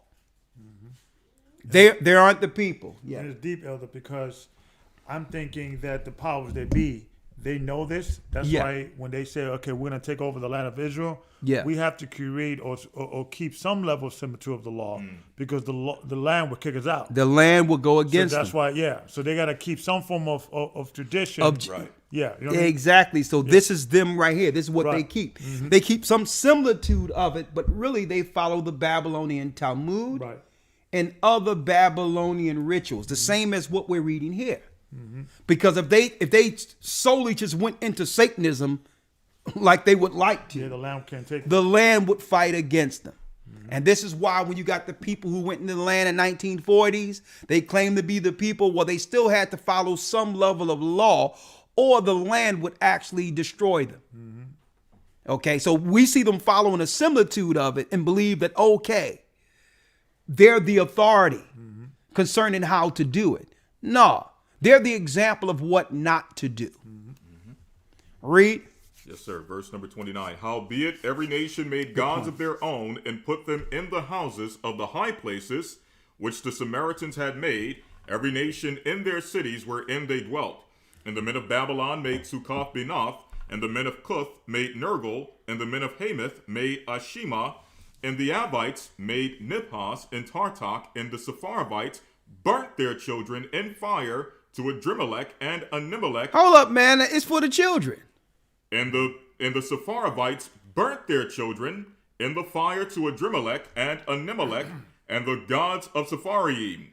Now, folks, I'm gonna drop to you on the next level of why they've always patterned these holy days and promoted these holy days for children. It have nothing to do with the fact that I love my children and I want them to have a good Christmas. That's the stuff they taught us. How else will you lure children in for sacrifices unless you made them believe something was beneficial for them in the temple? It was a way to lure the children into the temple to be sacrificed.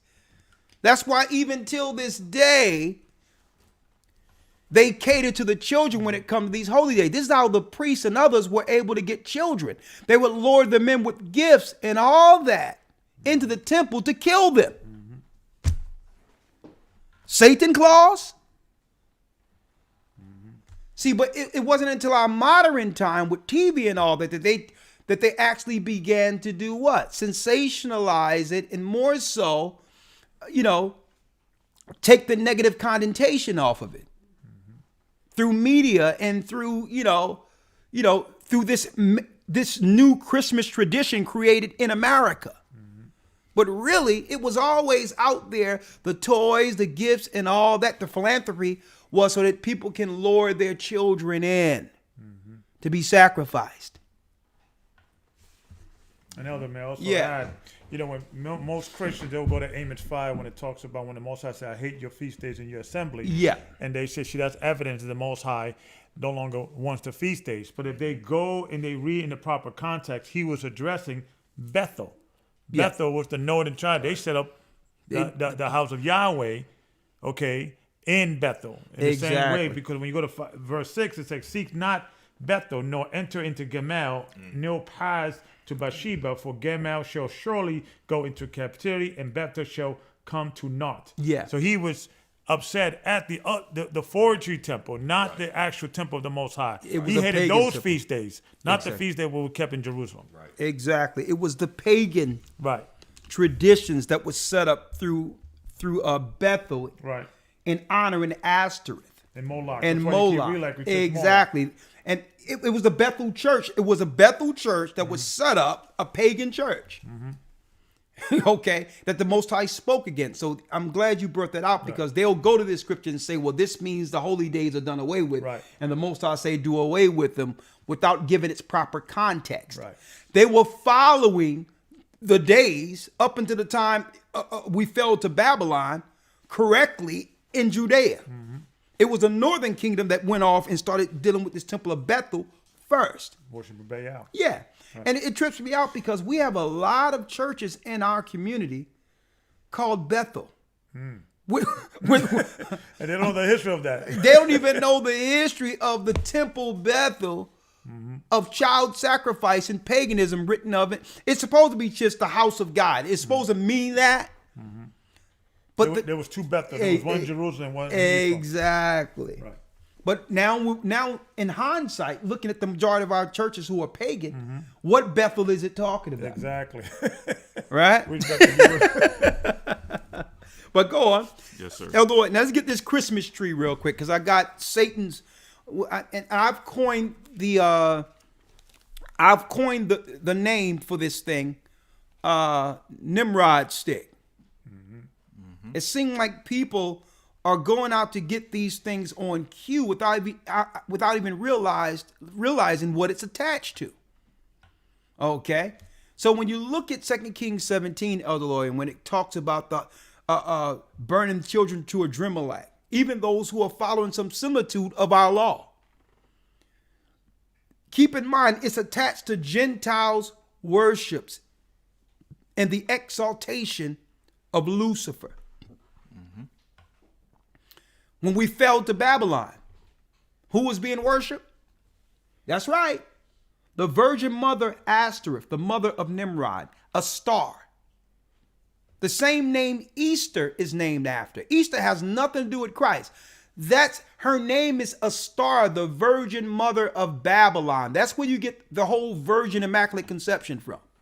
It has nothing to do with Christ. It had everything to do with the mother of Tammuz. Well, after Nimrod died, she was losing her power over the people. So what she claimed was that Tammuz came through an immaculate conception, and that the power and Tammuz was really Nimrod, as she claimed, reincarnated or incarnate as the virgin child. Now you have people now looking at this, and then this weird woman who required child sacrifice, Nimrod's mother, folks. A tree erected over Nimrod's grave, as they claim. Who knows? They could have planted it there, but they say it erected over his grave, and hence the power of Nimrod lies in this tree. And our people were doing what?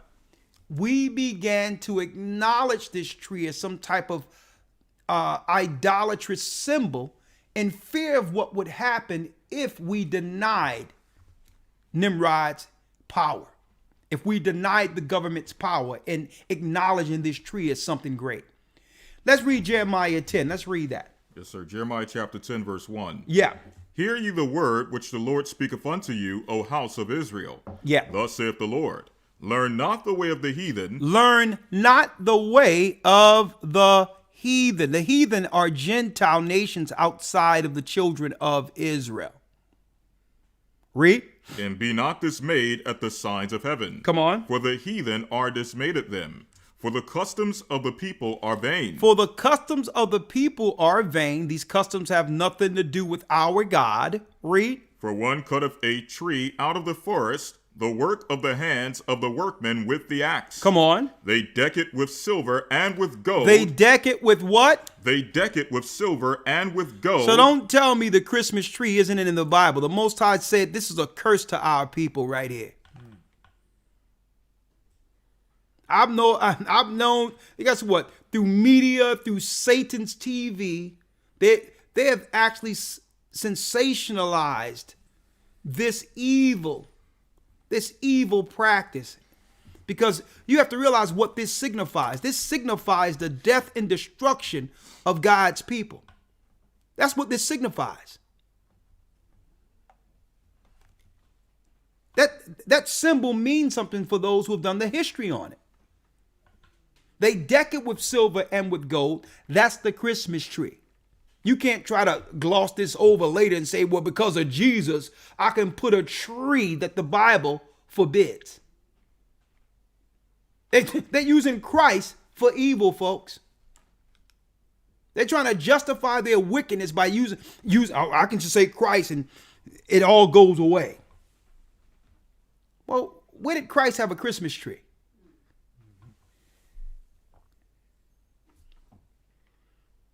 And it's a shame because our people want to know better, but yet the pastors are in the way. It's the pastors that are in the way, teaching this ignorance of why and pandering to our emotions of what that tree is. I came downstairs this morning and I'm looking at the tree and the children around the tree, and I'm like, God, Jesus, that sacrifice, that manger. And it all came to me, and I begin to appreciate and thank God. And then you sit there and you see the women sitting there ready to cry, the men ready to cry. I'm like, this fool need to sit down. Mm-hmm. Okay, this is what God said, and our people are we're too easily triggered and moved through someone's emotions. And he'll sit there and look at that tree and say, and make it a ritual where one child grab a ball and put it over here and another put it over there, and they'll make this whole tree some type of family heirloom. A tradition in which they all get together around this tree each year to worship Satan. Let's read it. Jeremiah chapter 10, verse number 4. They deck it with silver and with gold. They do what? They deck it with silver and with gold. Look at that, folks. God is saying that this is the way of the heathen. These are heathenistic practices. And it's right out in the Bible. The same God who sent Christ, who have warned his people, warned the children of Israel, when you see this, don't do it. Then you're going to try to use Christ to cover this sin? That's what you call a hypocrite. And that's why so many people are going away from the Bible, because they see the hypocrisy. How can you tell someone to follow the Bible and they come up to your house as a pastor, you sitting up there with a big idol up in your home that God said in the Bible not to have?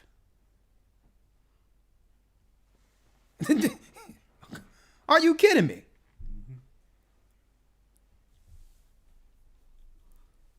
I'm sitting there years ago talking with a pastor. I was giving me that story over and over again. And the pastor, I'm sitting there saying, well, if I can show you the tree in the Bible, would you do something about it? And he was a straight up dude in New Jersey. Well, yeah.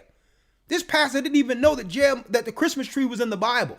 And I showed him the tree out of the Bible and say, well, you a man of your word. You said if I can show you this, that you'll get the tree up out of here. He says something is going to leave, but the tree will be here this Sunday.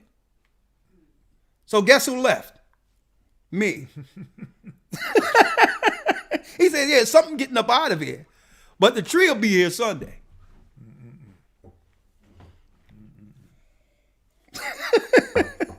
And I had to exit left.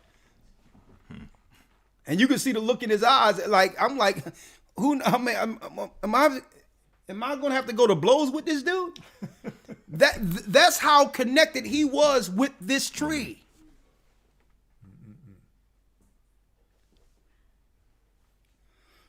Let's read.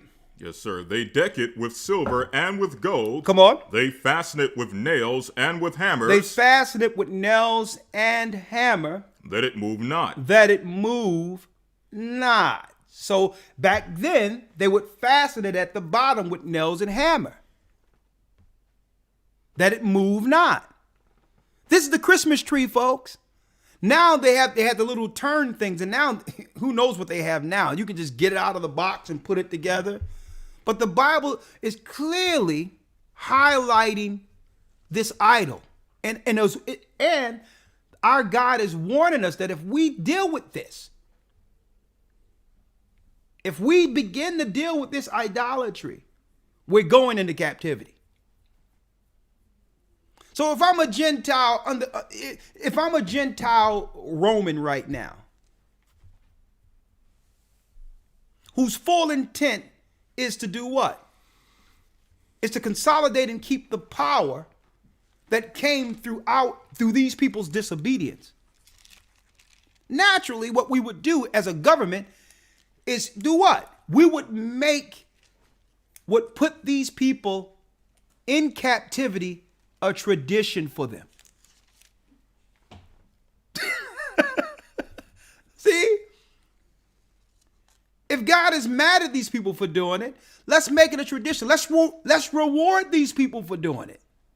So by default, we'll rule by default. As long as these people stay under this ignorance and follow these holy days and all this wickedness, by default, we will continue to be Lord over them.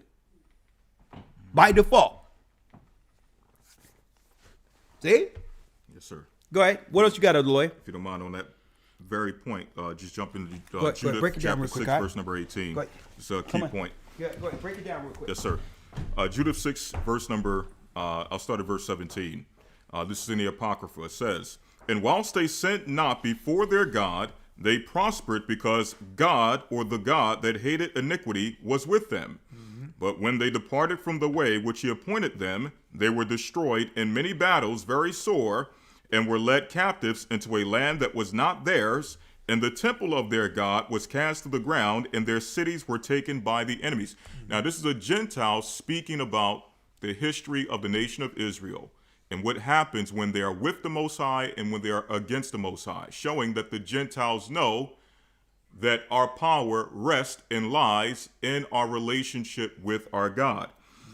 Reading on, it says in verse number 19, but now are they, or verse 19, but now are they returned to their God and are come up from the places where they were scattered and have possessed Jerusalem, where their sanctuary is, and are seated in the hill country, for it was desolate. Now therefore, my Lord and governor, if there be any error in this people, and they sin against their God, let us consider that they shall be, or it shall be, their ruin. And let us go up, and we shall overcome them. But if there be no iniquity in their nation, let my Lord now pass by, lest their Lord defend them, and their God before them, and we become a reproach before all the world. So the Gentiles know, again, when we're in a relationship with God, we have power with the Most High. But when we are rebelling against the Most High and not keeping his laws, statutes, and commandments, they have the ability to run roughshod over our nation. So as the elder is mentioning, it's in their benefit to keep us in a state of perpetual rebellion against the Most High. Thank you, Elder Lawya. And see, so it's upon the Gentile nations, like Elder Lawya is mentioning, to keep us under these heathenistic practices we've learned in captivity. It benefits them. They'll even, that's right, they'll flatter us with gifts and give us money, social programs, all of that just so that we can stay under sin. Our fall, our sin, our destruction means to them, it means rulership for them. So this is why, even though they're telling people not to, all this stuff about this thing that's supposed to be this disease that's be so deadly and all this old crap, it didn't stop them from promoting Christmas, right? Then they came out the other day and say, well, the government will allow you to get together now to celebrate the holy days.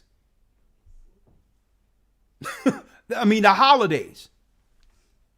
That means COVID is going to wait at your door like this and just chill until after the ball drop. And then I'm back again. Right. So they're going to allow you to get together to worship Satan because this is how they keep power by default. By our people operating under their traditions and their sacrifices. Now, Elder Lawya. Yes, sir. Let's go straight into Antiochus Epiphanes. Let's go into the dedication of the temple to give the significance, the reasons to why this day that we're going into, Saturday sundown, is important according to the Almighty. Yes, sir. All right. So now we're going into Antiochus Epiphanes, who's you're talking about around the early 3rd century. Okay, Antiochus Epiphanes was a Greek who came from the remnants of the families of the Epiphanes families that came out of Alexander and his princes. Now, Antiochus Epiphanes, brothers and sisters, when you break it down, thought to separate our people, the Jews, Judah, Benjamin, and Levi, from our customs, from our God, and was looking to utterly destroy any one of our people who would uphold the true religion, which is what? The following of the law, statutes, and commandments given to Moses. So we're going to go into Antiochus and show you how the Most High eventually moved some great men of Judah to restore and dedicate our temple. Let's go there real quick. Let's go into a few things Antiochus did. Yes, let's sir. go. Jumping straight in, this is 1 Maccabees 1 and 10. 1 Maccabees, out of your Apocrypha 1 and 10. And there came out of them a wicked root, Antiochus surnamed Epiphanes, son of Antiochus the king, who had been a hostage at Rome, and he reigned in the 137th year of the kingdom of the Greeks. In those days went there out of Israel wicked men, who persuaded many, saying, Let us go and make a covenant with the heathen that are round about us, for since we are departed from them, we have had much sorrow. So this device pleased them well. Then certain of the people were so froward therein, that they went to the king, who gave them license to do after the ordinances of the heathen. Come on. Wherefore they built a place of exercise at Jerusalem according to the customs of the heathen, and made themselves uncircumcised, and forsook the holy covenant, and joined themselves to the heathen. And joined themselves to the heathen. So what was happening here is that the Gentiles were giving our people licenses, benefits, if they can convince the rest of us to follow the customs of the Gentiles. Now, back then, there were different names, but now it's Christmas, Easter, and others. And on those same days, you would witness games to the gods. Okay? The same way, you think it's a coincidence on Thanksgiving that we were, you turn on the TV and you see the Cowboys playing the Indians? You thought that was a coincidence? No. This is a constant reminder for those who are in the know. The constant reminder of how they got the world. They celebrate their power just brazen right in front of us. They're like, listen, we're not ashamed of the killing we did. Here it is Thanksgiving. We're going to have the Cowboys versus the Indians. We don't regret, destroying and killing. We don't regret that. We celebrate it. Read on. Verse 15. And they made themselves uncircumcised, and forsook the holy covenant, and joined themselves to the heathen, and were so to do mischief. Speaking of our people, read. Now when the kingdom was established before Antiochus, he thought to reign over Egypt, that he might have the dominion of two realms. Jumping around. Okay. Come on. Jumping down to verse number 21. And entered proudly into the sanctuary, and took away the golden altar, and the candlestick of light, and all the vessels thereof, and the table of showbread, and the pouring vessels, and the vials, and the censers of gold. Look at that. He went into our temple and paid mercenaries to destroy our temple. These were Edomites. As a matter of fact, let me put a picture of this guy up here. Now, why am I showing you this? This is a bust of Antiochus Epiphanes. This wicked dude right here. This is a bust of Antiochus Epiphanes, who began to hire our people to teach the exercise of the Greeks and to turn our children against our God by upholding heathenistic practices. Mm-hmm. Now, this is an Edomite, all right, who's destroying who? The Israelite temples. This is an Edomite right here. This is a white man. So no one out here can tell me that this person who's an Edomite is an Israelite too now. Mm-hmm. When did they cross over from Antiochus Epiphanes to the people like Judas Maccabees and others who began to, you got it, restore and rededicate the temple? Now we're looking at this guy as if this person is a Jew now, is an Israelite now. Something is seriously wrong when we celebrate the people who destroyed the temple as the people. Here's the original bust of this guy right here. If he was living today, he would be in a synagogue somewhere. But yet, back then, we knew who these people were. Antiochus Epiphanes began to destroy our temple. And then they'll sit in the temple of God claiming they're the people of God. Like their father, Lucifer. See? Read. Jumping down to verse 37. Thus they shed innocent blood on every side of the sanctuary and defiled it, insomuch that the inhabitants of Jerusalem fled because of them, whereupon the city was made an habitation of strangers, and became strange to those that were born in her, and her own children left her. Her sanctuary was laid waste like a wilderness. Her feasts were turned into mourning, her Sabbaths into reproach, her honor into contempt. As had been her glory, so was her dishonor increased, and her excellency was turned into mourning. Moreover, King Antiochus wrote unto his whole kingdom that all should be one people. So he says, now, we can't rule an empire where you have us operating as heathens under Satan and another people standing with the laws of Moses, which would continually antagonize us and upbraid us concerning our religions. No. In order to have a complete, strong empire in which the people cannot oppose us, we have to make sure that these black Jews totally denounce their God and celebrate with us. See? This is why when we were in slavery, they would give us Sundays off. They didn't really want to, they wanted us to work 7 days a week, but they would give us Sundays off so that we'll appreciate celebrating on the day of the sun, the S-U-N. Oh, wait, we'll give you Christmas off. A matter of fact, an old ritual. The master's one day of the year will be good to his servants. And this is why at your job, you notice how once a year you only get a good boss really at the end of the year. And we sitting there looking at he have to call you in the office too. I remember those days, boy. Calling you in the office and he's sitting there with that.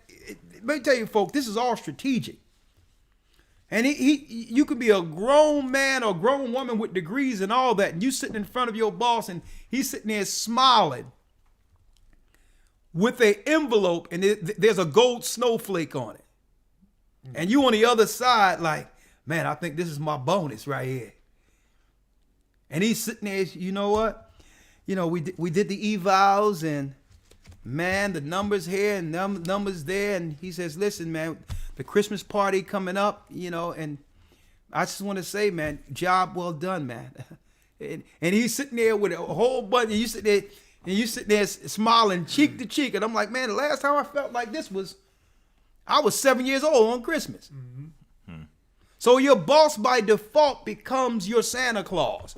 Once a year, he's treating you like he should have been treating you the whole year. It's this ritual they must do where the master must serve the servant once a year under a Roman ritual.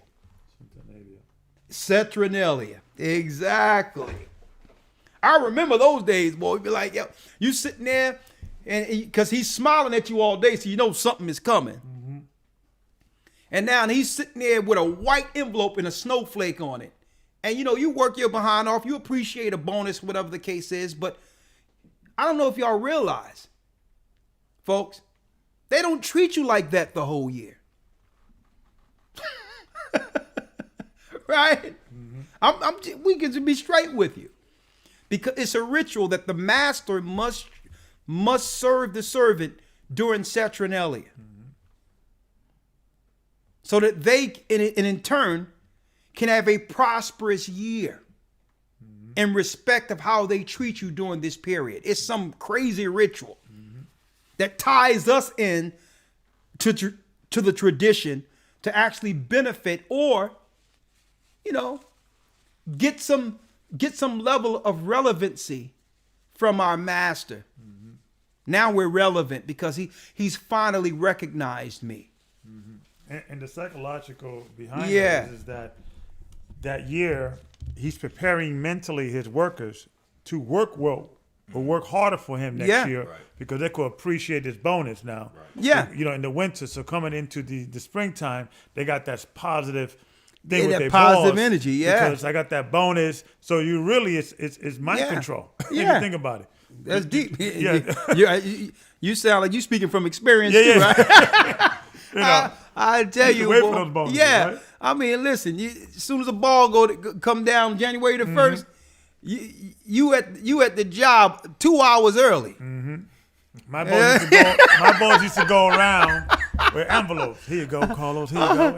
And he used to go around. He used to sit everybody around. Thank you for all the hard work this year. We do appreciate. So you feel good for working for this man. It's you feel good being a slave. With a bonus. Hey man, you speaking from experience. I've been there. You sitting there on the other side of that desk, and somebody pull out that snowflake. Mm-hmm. Like, I know something good up in there. I mean, But hey, we all been through it. Give our experiences, but you have to understand these are the rules of the heathens. Mm-hmm. Mm-hmm. Another maybe a question you could ask, because every year people usually call me. I get at least one phone call. I don't usually get it. Elder, at my job, my boss is giving me a bonus. Should I receive it or absolutely should I reject it? So I listen. Guess talk to listen, if they give you a bonus, take it. That's right. You take it. You don't work your behind off. See, because it's different now because you understand the rules of engagement. You understand that everything you give me is going to be me using this to pull another brick out of your empire. Mm-hmm. Mm-hmm. So they don't know that we understand the rules now. Mm-hmm. Mm-hmm. So we're going to turn this right back on you. Yeah, thank you. Thank you for that. How many? 2,000? 2,000 bricks are going to be pulled out of your empire. Thanks, boss. I got a question. You heard it from the elder. Yes, boss. Cool. I remember, I don't want to digress about when my boss realized, when my so-called boss started realizing that, I was a Bible teacher. Oh my goodness. I'm hearing some stuff about you, getting into the ministry. I'm like, okay, this guy's seen a YouTube video. Hey, I'm like, you know what? The clock is almost up. Mm-hmm. I see where this is going. Mm-hmm. Mm-hmm. But I digress. We'll give that story probably tomorrow. I'll talk about it. But let's go. Yes, sir. Verse number 40. Come on. First Maccabees 1:40. Yeah. Moreover, King Antiochus wrote to all his kingdom that all should be one people.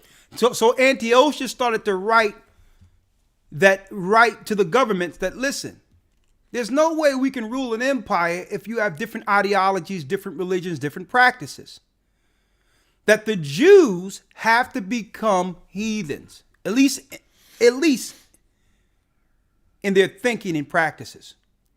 We should become one people. Read. 42. And everyone should leave his laws. Everyone should leave his laws. So all the heathen agreed according to the commandment of the king. All the heathens agreed. So that's why if an East Indian come into America, he have to become an American. Mm-hmm. It doesn't matter what your culture is. If you're from China and you have rich tradition and culture, you got to leave those Chinese traditions and become Chinese American. On and on and on and on. They don't care what your culture is. If you're here, you're going to be an American. Mm-hmm. That whole ideology came from Antiochus. Mm-hmm. Because in order for Esau to rule, he must break down cultural lines. Mm-hmm. And that should show you they understand the power of culture. Exactly, because that gives you history, tradition. Right. And you remember their fathers against your fathers. Mm-hmm. See? So he's like, no, we don't need you looking back at that history stuff where we were killing you. Right. No, here it is. We got to become one people now. It's not, forget about the past. That was way back then. I'm ruling now. So get along. See? Mind control. It's all mind control. They'll tell you right there, you got to forget your past because it's all bad stuff back there. Well, what bad stuff? We were killing you. So it ain't about what happened back then, but the fact that you killed my foreparents, isn't this how you and your family rule now? Mm-hmm. Well, you ain't supposed to think about that. That's bad. That's on a point. That's bad. You know, that was way back then. That was old time stuff. But that old time stuff led to you getting our stuff, right? Mm-hmm. See, this is why they have to break cultural lines, traditions. This is why we're the Hebrews, we're the Israelites in a land believing that we're Ham or some other crap they're teaching in their churches. Mm-hmm. They'll tell you, forget about the past. Okay, I'll forget about the past. Tell me, according to the Bible, who we are. You're Ham. Wasn't Ham from the past? How can you teach me Ham from the past and not teach me about those slave ships in Deuteronomy 28? About the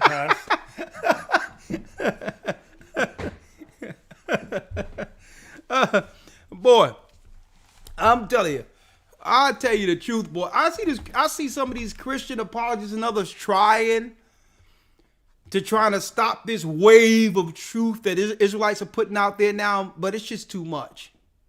They're not even making a ripple. There's like, I bet you before it's over, some of them, they're probably going to go into pockets of retirement and say, hey, listen, I'm going to take off for a minute. Mm-hmm. It's like a wave of truth. It's too much to keep up with right now. Christians are just catching all pagan Christians during this time of year. Man, they're taking all types of L's right now. Can you imagine a young man who's learning in this class right now and go to a pastor and say, yo, let's go to Jeremiah 10. What's up with that tree? Right? But let's go, Elder Rawchaa. Yes, sir.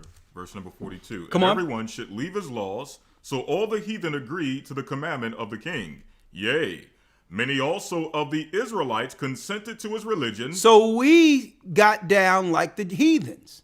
The Israelites, our people, read. And sacrifice unto idols and profane the Sabbath. So we started sacrificing unto idols and profane the Sabbath. Back then under Antiochus. Now, how do we relate that to what we're dealing with today? When what you see us doing voluntarily is what happened back then with the Israelites. So instead of us having our own day of worships, our own way of being according to the Bible concerning our culture, we were celebrating Christmas like the heathen are doing in America now. Mm-hmm. We were celebrating Easter at the same time as our captors. You don't see something wrong with that? The only difference is that back then we understood that we were turning our back on God. Today, we take on this rebellion as a tradition. Mm-hmm. It's a tradition now. But it's still rebellion nonetheless.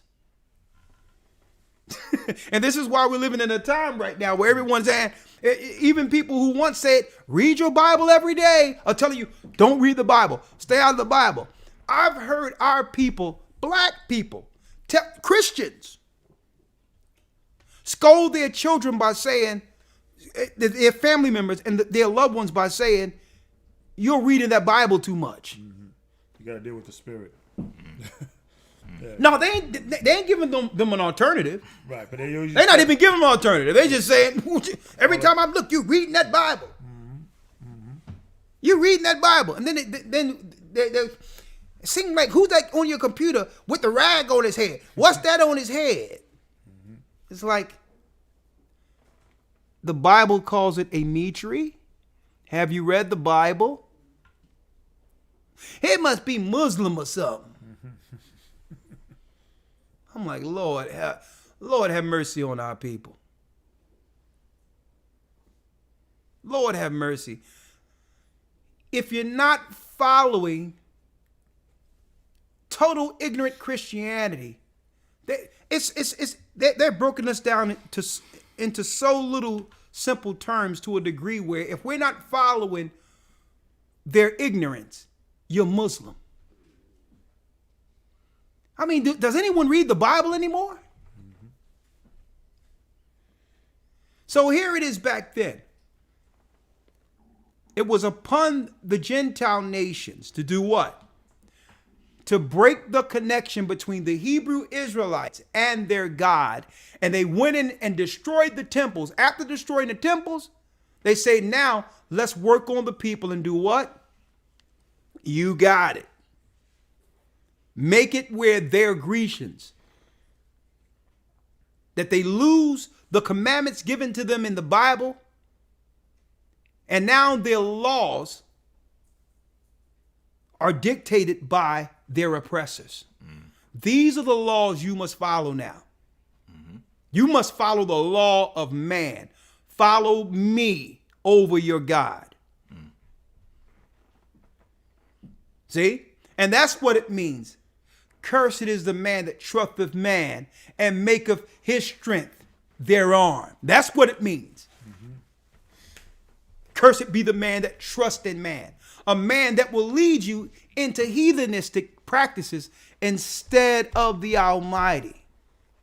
See, and we have to make that clear, because you got simple ones who don't even know the Bible who would see that and be like, trust in man? That means you can't be trusting someone who's teaching that Bible. Mm-hmm. You gotta learn by yourself. You're listening to somebody that's spiritually obtuse. To say the least. Right. Okay. And if that was the case, what did the Holy Spirit give the gift of teaching? Yeah. Some teach evangelists, some exactly. Healing. Right. Exactly. So when it says, woe be the man that trusts in man, it's not talking about not listening to someone teaching the Bible. Mm-hmm. It's talking about listening to people like Antiochus Epiphanes, the Greeks, the Romans, who would turn you into heathens. Mm-hmm. That's what it's talking about. Let's read. Yes, sir. 1 Maccabees 1:44. For the king had sent letters by messengers unto Jerusalem and the cities of Judah, that they should follow the strange laws of the land, and forbid burnt offerings and sacrifices and drink offerings in the temple, and that they should profane the Sabbath and the festival days. So, hold up. So now, instead of us following the Sabbaths and the festival days, read. It says that they should profane the Sabbaths and festival days. Profane the Sabbath and the festival days the Most High have given us. And pollute the sanctuary and holy people, set up altars and groves and chapels of idols, and sacrifice swine's flesh and unclean beast. Now, I need y'all to check this out now. Look at this clearly, folks. The heathens came in, destroyed our temple, began to teach our children to do heathenistic practices, to become uncircumcised, just turned our people into Satanists, heathens, right? But then we'll have some people running around claiming to be the people today, saying they're following the Feast of Lights, they're doing what's right according to the Bible and the Torah, right? And my question is, and I spoke to a rabbi years ago in England on Peace FM. I'm like, if you know that what you're doing is right and that what the Christians are doing is wrong, why aren't the Jews publicly reprimanding Christians? Why don't y'all come into our neighborhoods and start telling people that we're the children of God and to go back to the laws of God? And you know what he said? Outright, you go back and listen to that video. That broadcast. That rabbi said straight out, we as Jews don't proselytize like the Christians. Why? If you have what's right and you can change the world by teaching that the law is good, why not proselytize? They are afraid of what happens when our people begin to follow the law. At that point, these people who are claiming to be us loses power. So they finance the proselytizing of Christianity in our neighborhoods. They finance it. Because if we're acting like heathens by default, we are prophesied to serve, we're prophesied as heathens to serve them. So they must pay Christians to go out and proselytize and convert our people so that the Christian pastors can teach us that we're Gentiles.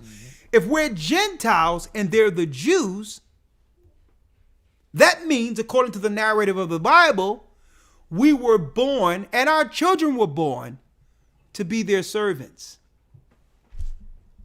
So it's not in their interest to proselytize and teach the truth of the law in the holy days in our communities. It's not in their interest. Because according to their belief, that's what makes those people, that's what makes them better than us. See? Because guess what, folks? What I'm teaching concerning the temple being destroyed and being dedicated back under the Maccabees, they've been teaching this for years in their synagogues, and not once have they came to our churches and our communities while we were suffering and told us that this story is our story. That the same way that they have destroyed the physical temple, they have destroyed the spiritual temple of God, who we are. And that we need to be cleaned up and our vessels need to be rededicated to God like the temple was rededicated.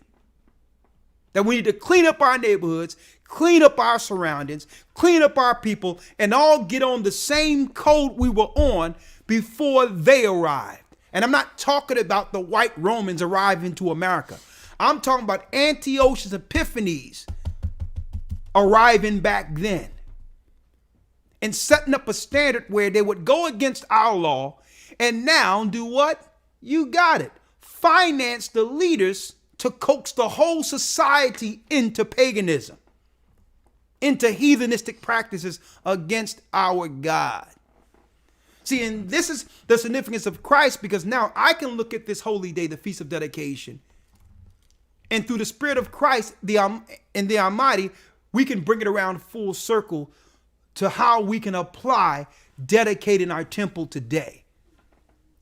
The reason why jewelry and others don't come in our community, they'll send Messianic Jews in our community, but you would never see them proselytize on the level of Christianity, because guess what? They're paying the same way Antiochus did, the leaders of our community to engineer servants for them.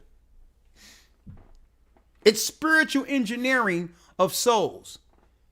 They'll finance a pastor to come into our communities to teach heathenistic practices so that we're their servants. We become their servants and our children become their servants by default.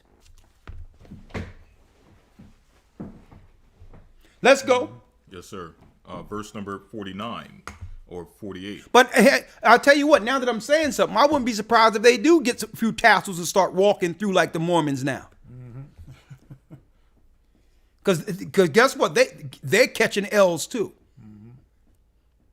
Because hey, let me tell you, when it comes to the Bible and the voices that are coming out that's influencing the new generation, guess what? Christianity has no more voice. After the T.D. Jakes and all these guys are over with, folks, let me tell you, there'll be no new Christian leader rising from the ashes. It's over. The Israelites and those that are teaching this Bible has that ground now sewn up. And you know what? You know why we're able to get it sewn up? Because everyone else have thrown the Bible to the side. And the Israelites are the only people in the earth upholding it. And it could also Yeah, add to come- that. This come is on. the reason why the so-called Jews are not going to Africa and embracing, admitting that the Igbos and the West Africans are Israelites. Yeah. Because now, if they can't stop it, let's control it. So they can stop the political or the awakening. Yeah. So now they are saying, okay, they are admitting, like the what's that white Jewish guy? What's his name? I forgot his name. That he admitted that we're the Jews. And, no, the young guy. He came out. He debated. I think the Bible. You're talking about the rabbi who was talking guy. about Antiochus, and how Antiochus was a Roman Christian, a white Christian who converted into the first what you would call Jew. Right. Right, and Yeah. but now they're Christianity. admitting, but now they're saying, okay, they're admitting that the Jews, that the people of color are black. The Israelites are black, but now they're saying they have to convert to Judaism, not Christianity. Exactly. But still, they'll still do that on what you would call on a fraternal level. Mm-hmm. They're not going to just do like TBN and others will do and just proselytize publicly to the masses. Right. They'll do it on a fraternal level where you get with a rabbi and he coax you into his wizardry under him. Mm-hmm. Okay, it's still on a fraternal level where it's like you becoming a part of their brotherhood under a rabbi. Yeah, because I read an article. There is a rise of black people. His name is Harry Rosenberg. Yeah. There's a now, but I read an article that now there is many black people going to Jerusalem trying to convert and things of that nature, like the basketball player Stoudemire, and things of that nature. That's happening now. The rapper, what's the guy? There was another rapper that he also converted. So there's now that is being, and they're accepting it because now they got to control the narrative. Right. Yeah, they control the narrative, but still, you'll never see them proselytizing on the level of Christians. Exactly.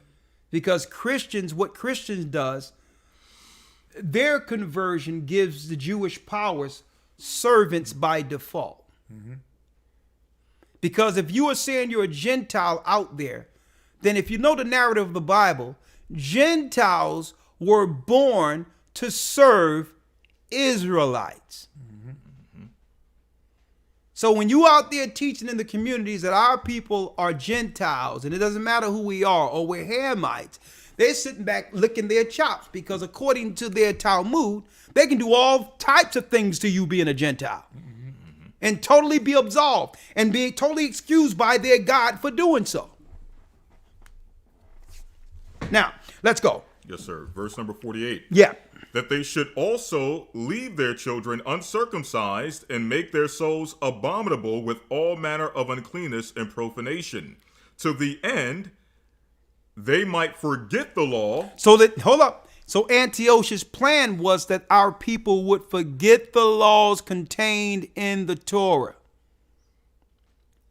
So when someone tell you it doesn't matter or the law is done away with, Christians, what are they saying? Forget the law and replace it with what? Oh, love your neighbor. Well, hold up. That's subjective. Right. Everyone has their own example of how to fulfill that. How do I fulfill love my neighbor? How do I fulfill that? Because now you saying that under the rainbow, they're fulfilling that. It's subjective. See? They're going to tell you, well, you don't follow the law. We're under grace. Under grace. Okay, that gives you the autonomy to do what? Sin? Because the Bible tells us that grace isn't an excuse for sin. See? So yes, you're not under law, you're under grace. But you're taking that grace as an excuse to sin against God. And that's not what grace is for. Grace gives you the opportunity to actually learn of our God before judgment. Doing things in ignorance that would have led to death. But because of the Most High understanding our current circumstance, He's given us grace to work it out before judgment.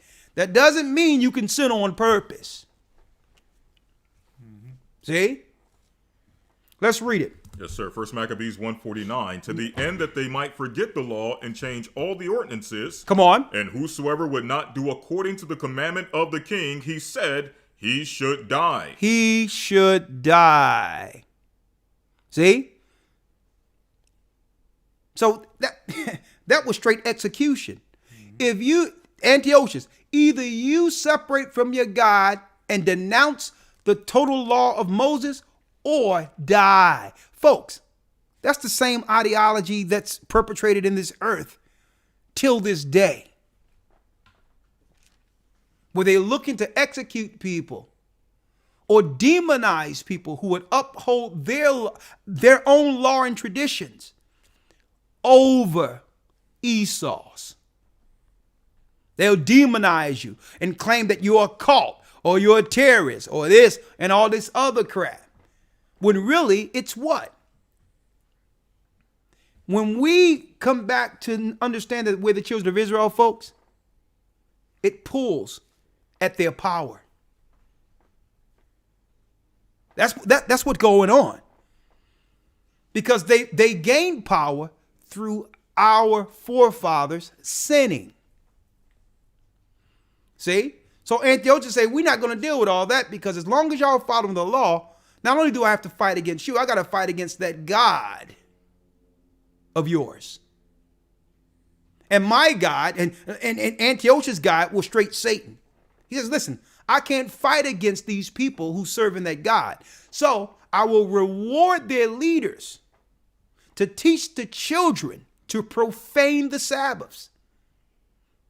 And that now Israelites can no longer claim to be Israelites. They must be one people like us. If we say we are Americans, they say they are Americans. If we say we're British, they say we're British. Mm-hmm. Period. You can't have no separate rules or laws for your God, because now we're going to find ourselves not just fighting against you. The rules of engagement is, if I can get you to sin against your God, you are at the behest of me, Gentiles, as your Lord. Come on, Elder Lawyer. Yes, sir. Verse number 52 or 51. In the selfsame manner wrote he to all his kingdom, or to his whole kingdom, and appointed overseers over all the people, commanding the cities of Judah to sacrifice city by city. Then many of the people were gathered unto them, to wit, everyone that forsook the law, and so they committed evils in the land, and drove the Israelites into secret places, look, even wheresoever they could flee for secure. Look at that. Now the 15th day of the month, Caslu, in the 145th year, they set up the abomination of desolation upon the altar, and builded idol altars throughout all the cities of Judah on every side. Like the Catholic Church. Mm-hmm. They started building up altars to these different gods and goddesses, like you see in the Catholic Church today. Same thing. Go on. 55. And burnt incense at the doors of their houses and in the streets. And when they had rent in pieces the books of the law which they found. So it says they rent in pieces the book of the law they found. So it wasn't enough destroying our temple. Mm-hmm. They sought to destroy or to totally eradicate all records concerning our history, our people in relation to the ancient Israelites. See? And now there was something just came out in the, I think it's, was it the Daily Mail or something, an English paper, that they will soon ban the Bible in England and make it a crime for upholding the Bible publicly in England. Same thing. Now, if it was their book, would they be so ready right now as a government to do away with it?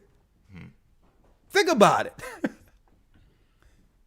It was the Bible that have held them off up until this point, because we were able to highlight their hypocrisy through it. So if this book was really a white man's book and it was their book, why are they working so hard to make laws totally destroying the book or doing away with it altogether? I need y'all to think about that for a while. Read. Verse 56, and when they had rent in pieces the books of the law which they found, they burnt them with fire. Let me get something up in here. I need something. Yeah, some coffee or tea? Yeah. Just some coffee. Just a little coffee, and I'm almost done. Let's go. And wheresoever was found with any book of the testament, or if any consented to the law, the king's commandment was that they should put him to death. That they shall put him to death if you consent to the laws of Moses. And here it is, even in this country where they claim it was built on the freedom of religion. That's a lie. They gave you freedom to worship Satan's religions here. Because the people they were bringing into the countries, whichever country, it doesn't matter their ethnicity, were pagans. Here's the hypocrisy. You can even have the Church of Satan in the United States. But yet, you have Israelites being demonized above churches of Satan. You would think that all Christians and everyone would get together and say, listen, our focal agreement together, our key agreement is that we all are aligned against Satan, right? But yet they'll go against an Israelite and promote that as something cultish or wrong before the church of Satan, folks. Now, what's wrong with this picture? Because the church of Satan falls right in line with the rest of their religions, including Christianity. See? Come on. Yes, sir. Verse 58. Thus they did by their authority unto the Israelites every month, to as many as were found in the cities. Now the 25th day of the month they did sacrifice upon the idol altar, which was upon the altar of God. At which time, according to the commandments, they put to death certain women that had caused their children to be circumcised. They started killing women who began to circumcise their children. And folks, I just talked to a brother not too long ago who just had a son. And I thank the Most High that he's in the know. Because brothers and sisters, when Christ says, woe to them that give suck in that day, think about all of the pitfalls you have to protect your child from coming straight out of the womb. Someone is waiting with some poison to shoot in them no soon as they come out of the womb. So he was like, well, no, we can't do that. Then it was like, well, hold up, we can't do that. Then they sent in, he said 7 separate nurses, 2 separate doctors came in at different intervals when he was out of the room and into the room. The whole time he says, listen, I cannot leave my child alone with these people for 1 second. And check this out. So when the nurses couldn't do anything, they sent in a sister. And she comes in and say that she's a pastor. She's a pastor's daughter. Wow. They're trying hard. Yeah. She's a pastor's daughter now. Remember I said weeks ago when the white people don't work, they send in the sister? And she's sitting there saying, well, what do you believe? And he says, I'm a Christian. So automatically there's certain, they must have some type of protocol on what religion or who believe what and concerning what people are renouncing these or actually fighting against these poisons before they get a chance to inject them in our children. Folks, listen to this. So she come in talking about, well, what about the vitamin K? And the brother was like, see, they think we're stupid. If they can use the word vitamin, they believe that we're a vitamin. Yeah, that's good. When really they can put whatever they want in that vial.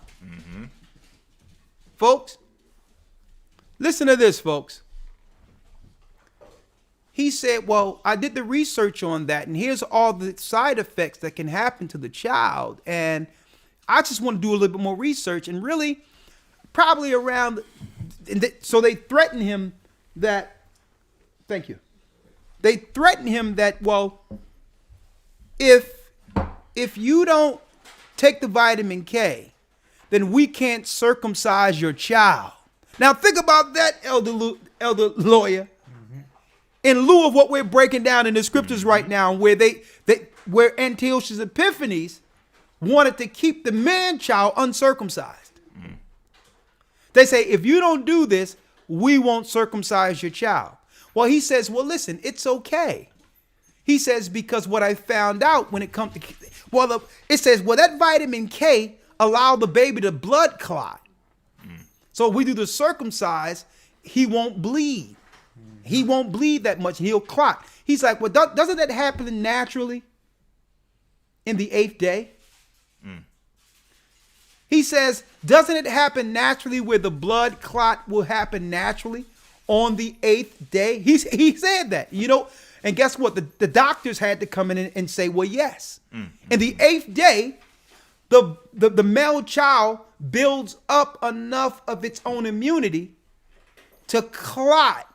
It builds up enough strength to clot right on the day that the Most High said that Abraham is supposed to circumcise for the covenant between him and the Almighty on the 8th day, folks. Right. Check out the science on it.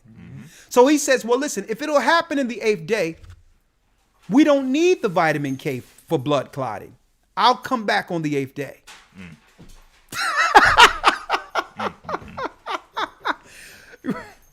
Right?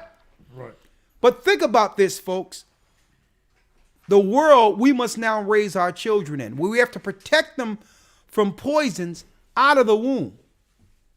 And then from the womb, putting them in school, we have to protect them from this liberal poisons they're teaching in school against our values and traditions. And then as they grow older, we got to protect our children from the liberal nut jobs that are raised amongst us and the children they must play with.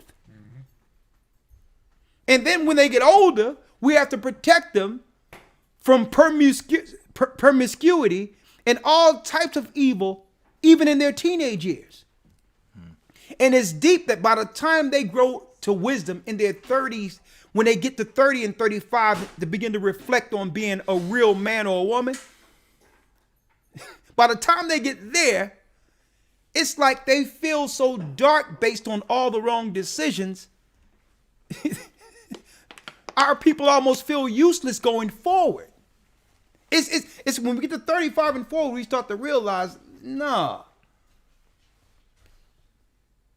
All these choices I've made has been wrong. But what they're not telling you, that all these choices that you made were on purpose. You were programmed to make these mistakes over and over and over from the womb. You see, and that's where the rededication comes in. I'm going to go there. I don't mean to put the cart before the horse, but it starts here, folks, in our training. So here it is. Antiochus say, kill those who would uphold the Israelites' law over the Edomites' law. Right? Come on, Elder Lawya. Yes, sir. Verse number 61. Thank you. And they hanged their infants about their necks, and rifled their houses, and slew them that had circumcised them. So here it is. If you circumcise your son, they killed your children. Edomites. See? So because our people are waking up concerning the poisons now and all that, they have a plan. And if you think what's going on in this earth is about a cold or some sickness, or you have another thing coming. Because now the conversation is, I'm hearing it over and over again. I've been hearing it for the last month or so. Well, we need to now come to a consensus on the group that will be shot with these poisons first. Now, if this is a pandemic that's hitting the whole earth, why do you have to worry about who get it first? Right. We have a good idea. Bill Gates and his family. A matter of fact, we care about him so much, that we believe all of the doses should go to him, his family, and those who think like him. Every dose. Because that's how good they are, right? Because this is my philanthropy saying, well, okay, it's good. If it's that good and you want to decide, because you have to prioritize how good it is and what people need it first, we're saying, well, listen, the people who've come up with the ideas of it, we all volunteer and we raise our hands to make sure they get it first and make sure our people administer it to them. Okay, that's fair. Let's go. Yes, sir. Reading on, jumping down into chapter number 2. I'll read a little bit of that before jumping to chapter 5. First Maccabees 2:1. Yeah. And in those days arose Mattathias, the son of John, the son of Simeon, a priest of the sons of Jorib, from Jerusalem, and dwelt in Modin.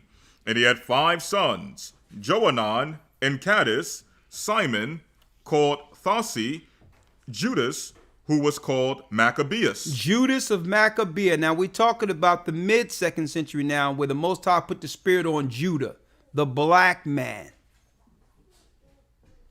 to go against who? The devil. Let me put him up here. Antiochus' idea of destroying our people. Huh? Oh, I'm sorry. Yeah, I got it. One moment. Let me get it here. From Judea, let me make it clear. And yeah, I wanted to make sure because I have it here. The Levites, the priesthood, because you had to have the priesthood who would do what? Rededicate the temple. Before Christ came on the scene, you had the Levites who were over the temple. So I'm glad. Yeah, Judas, the Levite from Judea. Right? Read on. Verse 5. Eleazar called Avaron, and Jonathan, whose surname was Aphas. Come on. And when he saw the blasphemies that were committed in Judah and Jerusalem, he said, woe is me. Yeah, I got it. Okay. Yeah, slide over just a little bit. All right. Because then see the table is heading down. Yeah. Maybe move. You Right. can move the little inch. No, it's good. Yeah, It's good. Oh, you want to move it back? Let's a little move bit? it. Yeah, move the table back. Yeah, and then move it. All right, back. move it this way. Did you push this table back for me? Oh, okay, there we go. Yeah, because I gotta get Gabar up in here. Okay, there we go. All right, you got it? All right, that's better. All right, come on. First Maccabees chapter 2, verse number 6. Yeah. And when he saw the blasphemies that were committed in Judah and Jerusalem, he said, woe is me. Wherefore was I born to see the misery of my people and of the holy city, and to dwell there, when it was delivered into the hand of the enemy, and the strangers into the hand of, or the sanctuary into the hand of strangers. Her temple is become as a man without glory. Her glorious vessels are carried away into captivity. So the Gentiles begin to take all of the artifacts, all the gold and riches out of the temple. This happened before 70 AD under Antiochus Epiphanes. So let's go back to where they began to rededicate the temple. Before you go there, I need you to also go into the fact that the Gentiles, yeah, get it on the side over there, yeah. Where the Gentiles, brothers and sisters, began to put in write their own images in our books.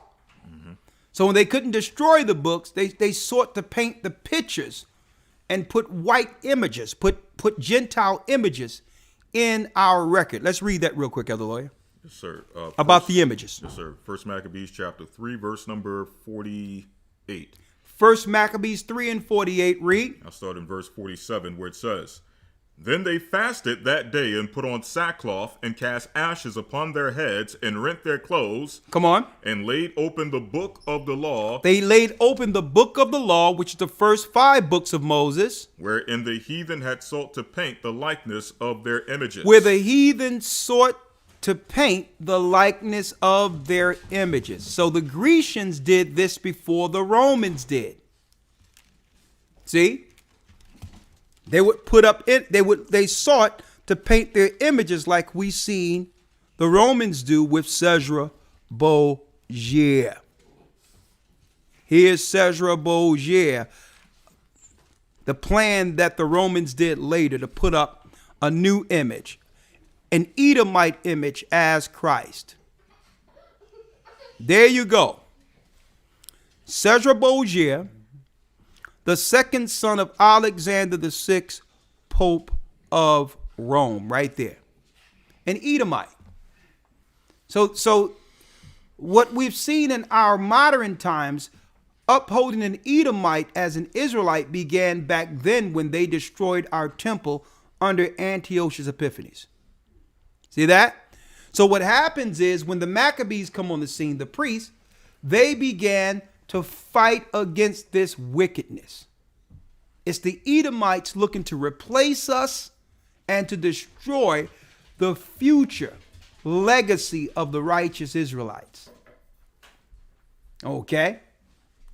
Let's finish reading, Elder Lawyer. Let's go to the dedication of the temple now. Yes, sir. 1 Maccabees 4:35. Now when Lysias saw his army put to flight, and the manliness of Judas's soldiers, and how they were ready either to live or die valiantly, It's gone. he went into Antiochia and gathered together a company of strangers, and having made his army greater than it was, he purposed to come again into Judea. Then said Judas and his brethren, Behold, our enemies are discomfited. Let us go up to cleanse and dedicate the sanctuary. Now let's go up now that we have beat these devils out of our temple. So, folks, they've been looking to do this stuff for a long time. Go into the land and desecrate the land, destroy the temple, to rededicate our land and temple to their god, Lucifer. They've always done this. So it gives us an entirely different view of what we're seeing in modern day, and with them having us believe that what happened in the 1940s was some restoration of God's people. It was through the media and their propaganda they were able to convince people that we're the people going back. Mm-hmm. When no, every time they go into the land, these are the things they do. They war, they pillage, they destroy. What we're witnessing today is the same things that have happened back then. Edomites wreaking havoc on our land. Okay. Read on. Verse 37. Upon this, all the hosts assembled themselves together and went up into the Mount Zion. And when they saw the sanctuary desolate, and the altar profaned, and the gates burnt up, and shrubs growing in the courts as in a forest, or in one of the mountains, yea, and the priests' chambers pulled down, they rent their clothes and made great lamentation and cast ashes upon their heads. Come on. And fell down flat to the ground upon their faces and blew an alarm with the trumpet and cried toward heaven. Then Judas appointed certain men to fight against those that were in the fortress until he had cleansed the sanctuary. So he chose priests of blameless conversation, such as had pleasure in the law, who cleansed the sanctuary and bared out the defiled stones into an unclean place. Come on. And when asked, they had consulted what to do with the altar of burnt offerings, which was profane, they thought it best to pull it down, lest it should be a reproach to them, because the heathen had defiled it, wherefore they pulled it down. Exactly, they pulled it down. And when it says the heathen had defiled it, the first thing they do, in total disdain against the God of Israel, the Gentiles go into the altar and they bring one of the most nastiest pigs you can name and sacrifice pig's blood on the altar. See, and this is why on Satan's holidays, they more so promote abominable meat as the food, as the choice for delicacy. They usually, just like no one can even think about Christmas without Christmas ham. Abominations must be attached to their holy days. Mm-hmm. So what do? They know that our God said that animal is so abominable, you're not even supposed to touch its flesh. It's to be used for waste. That's it. Are pigs necessarily? Are they necessary? Absolutely. Because pigs were created to eat the waste out of the earth so that the earth isn't so that the earth don't come diseased. Mm-hmm. That's what pigs were made for. To eat the diseases and die of them so that the diseases don't affect people. But what happened if you begin to eat the animal that was made to eat the diseases? See? What happens is, that's right, plagues. So the Most High was perfect in how he made the pig. The pig wasn't meant to be consumed or eaten as a delicacy. It was meant to protect people by eating the diseases out of the earth. So what did Esau do? Esau said, you know what? I'm going to take the most nasty, abominable animal on earth, and I'm going to sacrifice it on God's altar. See? So now the Maccabees came and said, nah, they warred. We got our people together and whipped Esau and the other Gentiles out of the temple and rededicated that temple back to God. Now this was about 100 years before Christ. Before Christ's crucifixion. The temple being dedicated. I'm going to show you what significance that has for us now. Let's go straight to, because I want to go into the oil, the light, when they could no longer. I want to read that. But they had only enough oil for. That's tradition. That's not the Talmud. That's not here. Okay. All right. Yes. Yeah. But finish reading. Okay. Verse number 46.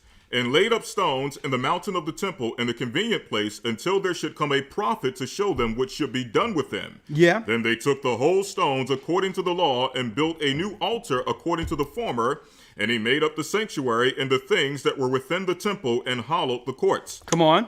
That they made also new holy vessels. And into the temple they brought the candlestick and the altar of burnt offerings. So they brought the candlestick and the altar. So let me pull up the candlestick here.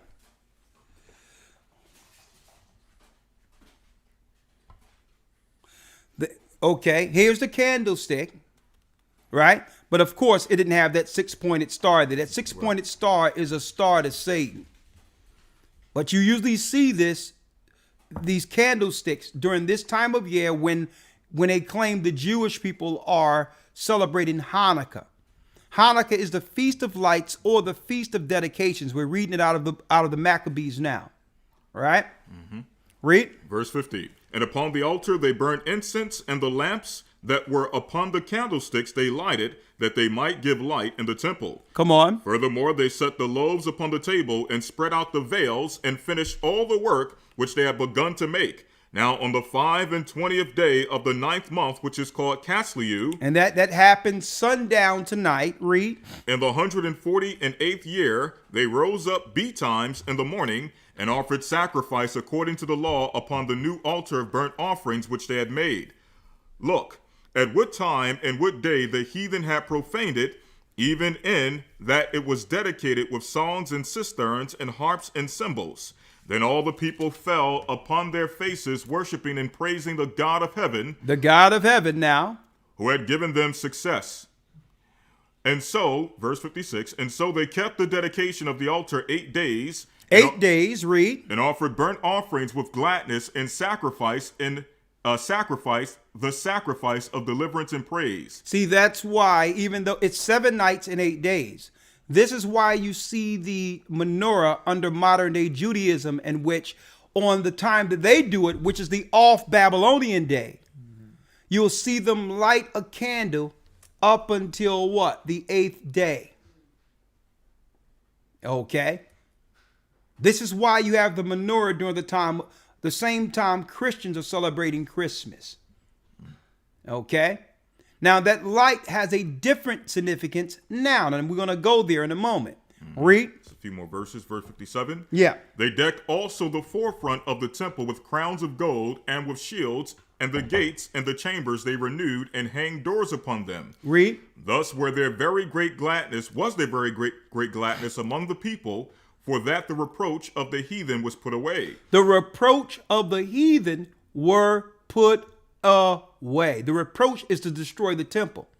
Now, why would Esau want to destroy the temple? Because that connects us to our God. See? He gave the temple to serve him to Solomon. So he says, if I can destroy their entryway into their connection with their God, we will rule them into perpetuity. Why? Because they're connected to their God, Lucifer. So it's like, okay, we have the strength and power to destroy them, but let's cut off the entry into their temple so that these people can no longer connect with their God. See? So when people are talking about, well, it's prophesied that there's going to be some people, Esau or that Jewish people going to go into Israel and rebuild the temple, folks, no. That's a Jesuit fable. They don't have the power to rebuild that temple. Okay? That temple was destroyed by Christ. There's no rebuilding that again. Mm-hmm. So that's some fake prophetic crap that came through the Jesuits under Ignatius Loyola and Roberta. They came up with that philosophy so that people at the very end would be looking at false prophecy instead of Christ's words to understand the chronology of Christ's coming. That's a total diversion. There's no place in the Bible that says that our people at the very end will go into Israel and build a new temple. That's a lie. Okay? Anyone looking at that isn't seeing the prophecies correctly. Let's go. Verse 59. Moreover, Judas and his brethren with all the congregation, or with the whole congregation of Israel, ordained that the days of dedication of the altar should be kept in their seasons from year to year. From year to year. By the space of 8 days, from the 25th day of the month Casliu, with mirth and gladness. At that time also they builded up the Mount Zion with high walls and strong towers round about, lest the Gentiles should come and tread it down as they had done before. And they set there a garrison to keep it, and fortified Bethsura to preserve it, that the people might have a defense against Idumea. Against who? Idumea. Against Idumea. More proof that it was the Edomites. Idumea is who? A family of Esau. Edom. It's Greek for Edom. So Antiochus Epiphanes were responsible, and the Edomites were responsible for destroying the temple. How is it now we're seeing these people as the people of the temple? As the children of God? It was their propaganda and their media that convinced us that we were someone else and that they would be the people. Right? Now, what does this candlestick represent? Well, first, keep in mind that the temple was destroyed. Let's go to the temple being destroyed. As a matter of fact, let's deal with it from chronology. Let's start with Christ's birth real quick. Let's go to Luke, the 2nd chapter.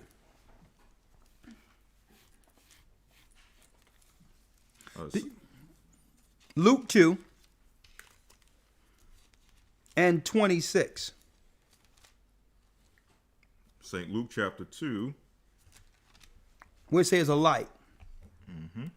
St. Luke chapter 2, verse number 26. Read. And it was revealed unto him by the Holy Spirit that he should not see death before he had seen the Lord's Christ. And he came by the Holy Spirit into the temple, and when the parents brought in the child Yeshua to do for him after the custom of the law, that he took him up in his arms and blessed God and said, Lord, now lettest thou thy servant depart in peace according to thy word. For mine eyes have seen thy salvation, which thou hast prepared before the face of all people. This is Christ. A light to lighten the Gentiles. A light to lighten who? A light to lighten the Gentiles. A light to lighten the Gentiles. And the glory of thy people Israel. And the glory of thy people Israel. Now, why am I going here? Satan have turned the whole world and the Gentiles into doing what? Serving him. through Christ, Christ would become that new light that would bring the Gentiles back to the original place they were in Noah's Ark. Ham, Shem, and Japheth served the living God. And it's through Christ that he would do what? Take a remnant of this earth, including the Gentiles, with Israelites, to serve the living God. And that light is that light of the temple, bringing brothers and sisters to the true knowledge of Christ's ministry. Okay? And the reason why I wanted to bring this out in particular, because you have people who are Israelites who would only teach Israelites, not realizing that Christ has a mission for all of the people in earth, even outside of Israel, who believe in the truth of him. He's a light to them. Why? Because you can't be an Israelite claiming that Christ only came for Israelites in one sentence, and then say that the Gentiles are going to serve Israelites in the next. That doesn't make any sense. Because if the Gentiles are going to serve Israelites, now you have to teach how will the Gentiles get in position or get in the kingdom to serve. So you just can't deny Gentiles entry, because you're working backward. How can you just teach that only Israel can be saved, and then the same people are looking at you like, well, okay, well, you're saying that Gentiles are going to serve. If the Gentiles are killed and cannot be saved, how will they serve you again? So the Most High had it where through Christ's ministry, he would begin to destroy the paganism that came through Lucifer, Satan, and give all people on earth an opportunity, a light for Gentiles and Israelites. Now, what you will have is you will see people, Israelites, go through scripture gymnastics because they see Gentile. Oh, no, that's talking about Israel. Right. Okay, if it's talking about Israel, point out how the Gentiles are going to be in the kingdom. Because the Bible says flesh and blood cannot enter into the kingdom. That's just making it clear. You must be born again. You can't be under the flesh and be saved for the kingdom to come. So you have some of these Israelites who are teaching false doctrine, and to the degree they'll look at the scriptures and they'll start seeing stuff like, okay, Cornelius, oh, he's Israelite. Anything that would have them that would contradict their teachings, it must be Israel. Okay, prove to me Cornelius was an Israelite. Oh, it said devout. Esau can't be devout. It said devout. Esau can't be devout.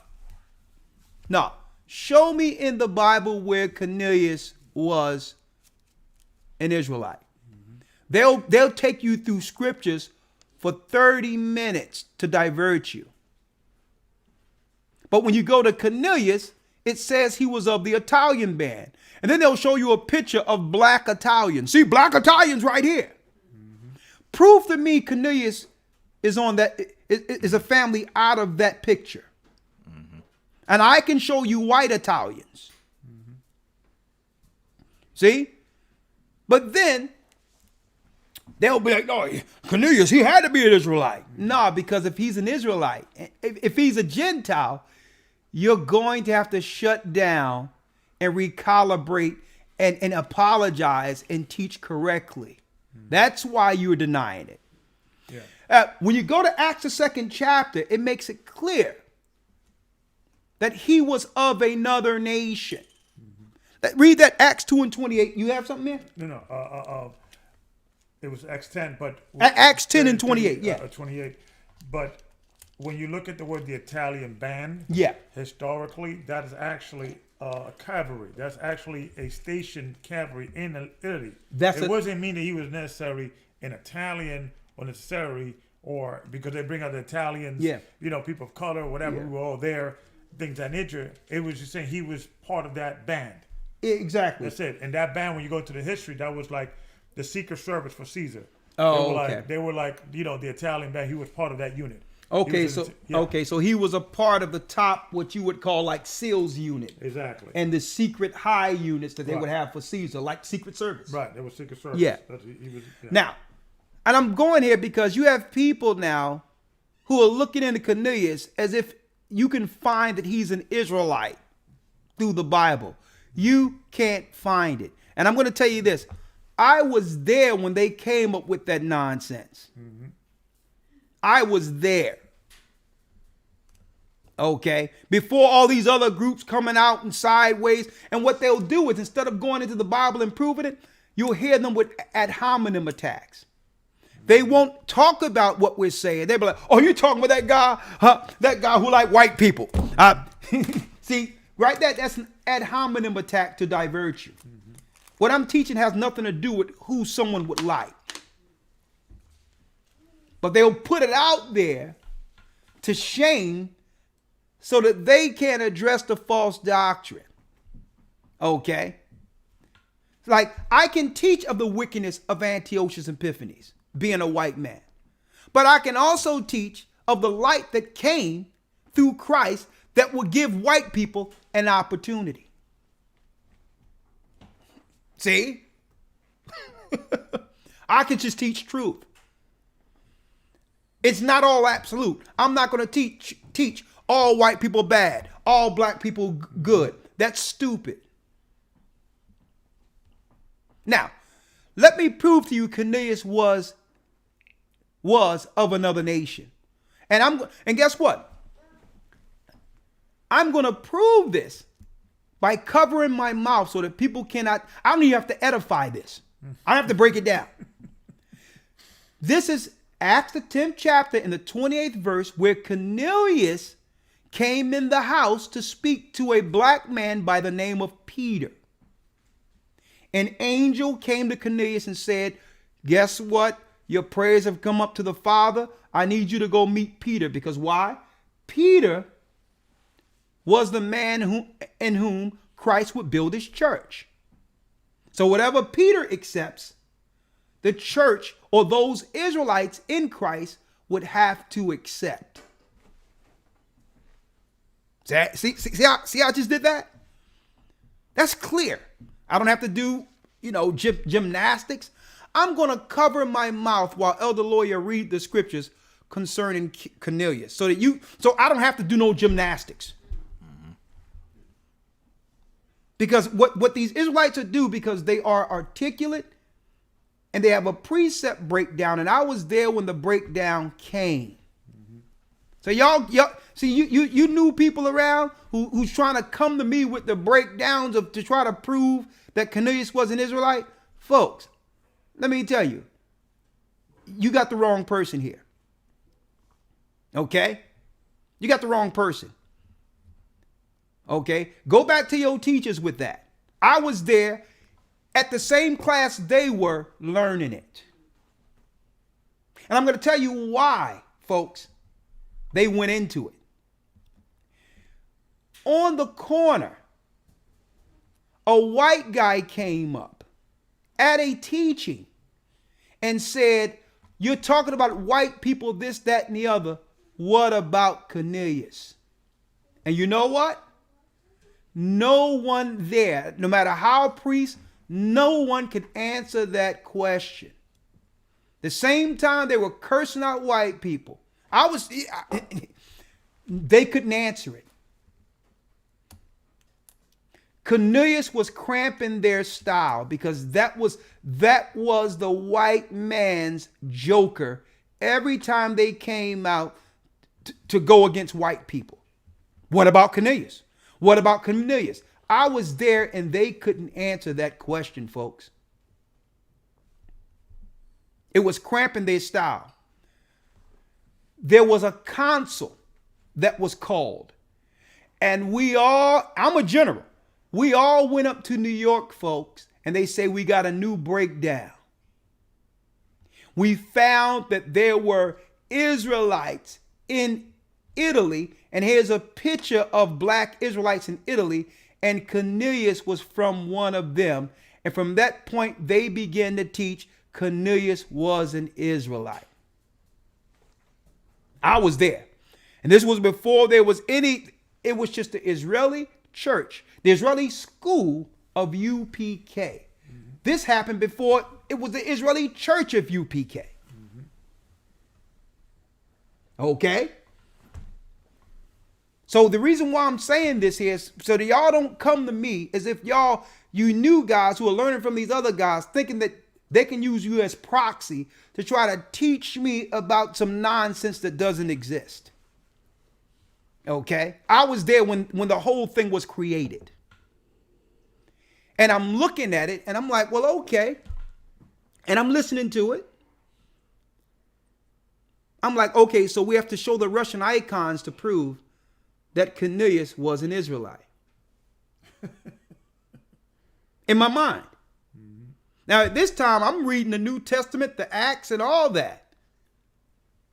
I done read the whole Bible, and I'm going through Acts, I'm going into, and I'm listening to this. And I'm like, well, okay, the way I have to break it down, when someone come up to me, I have to now respond with, Cornelius was an Israelite. And then if they ask, well, prove that, I have to go to Paul and show where Paul was dealing with Israelites who were Gentiles. Okay? Because Paul was dealing with Israelites who were Gentiles and made it clear when he magnified his office. Right? But here's the problem. Here's the problem, folks. Cornelius was confirmed through Peter. Mm-hmm. Why are you taking me to Paul? See, they can deal with the New Jacks with that crap. The Most High had a specific reason for bringing a white man by the name of Cornelius to Peter. And I'm going to show you right now. And guess what, folks? When I was able to break this down and understand it according to Christ's light, none of those guys who are teaching that can refute what we're bringing in this church concerning that. Not one. Now, I'm going to prove it here. Let's prove to you who Cornelius is. Because it says he will be a light to Gentiles and Israel. Mm-hmm. That's a separation right there in Luke, the 2nd chapter. Right? Let's go. Yes, sir. The book of Acts, chapter 10, verse number 26. Read. But Peter took him up, saying, Stand up. I myself also am a man. And as he talked with him, he went in and found many that were come together. And he said unto them, Ye know that it is an unlawful thing for a man that is a Jew to keep company or come unto one of another nation. Of another what? Of another nation. Of another what? Of another nation. The Bible tells me that Cornelius was another nation, opposed to Peter being an Israelite.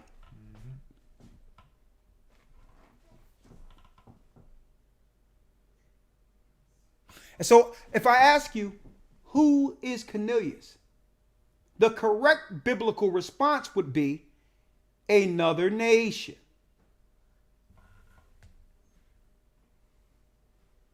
If someone tell you he's Israel and it's not another nation, you're speaking with what? A deceiver, a liar. Because the Bible says he's what? Another nation. A what? Another nation. A what? Another nation. A what? Another nation. Now, you notice how when I went here, because people cannot get any traction here, they'll go to Job. Mm-hmm. Right? But it doesn't highlight in the Old Testament that Job was of the stock of Shem. Anywhere. I mean, he's a stock of Shem, but he's, know what? Let me modify that. Let me clear that. It doesn't show that Job was from the stock of Israel. Anywhere. Anywhere. So, one thing about our people is that some of us don't pay attention. So what happens is when you're losing traction, your mind begin to wander and look to go someplace else.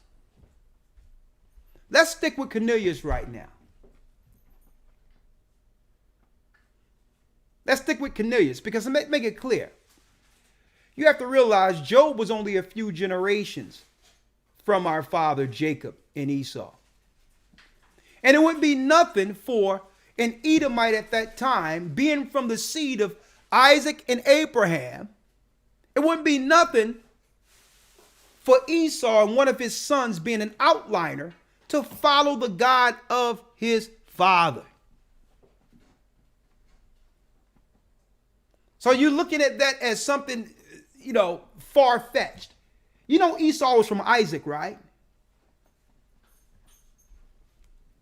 See, so I'm putting these things in its proper perspective here. Let's deal with, that's right. Let's deal with Cornelius. Can we focus here? Let's read. Yes, sir. From the top. No, another nation. Hit it again. Yes, sir. Verse 28. And he said unto them, Ye know how that it is an unlawful thing for a man that is a Jew to keep company or come unto one of another nation. Of another what? Of another nation. Of another nation. Now what you would do is you will ask a brother, another nation, who's that? The Israelites. Okay, show me that. Okay, then they'll start going to different parts of the epistles. Gentiles and Israelites and Gentiles here and Gentiles there, and say, see, it tell you right there, Gentiles who was going astray in those dumb idols. And you will they're lulling you to sleep with all these precepts, and yet nothing can prove out of what they're saying that it's talking about Cornelius. I'm going to show y'all how to stay focused. Because what they'll do is they'll take you through all these places to the degree where they're lulling you to sleep. And now you'll be like, okay, all right, anything, just let me go at this point. Let me go home.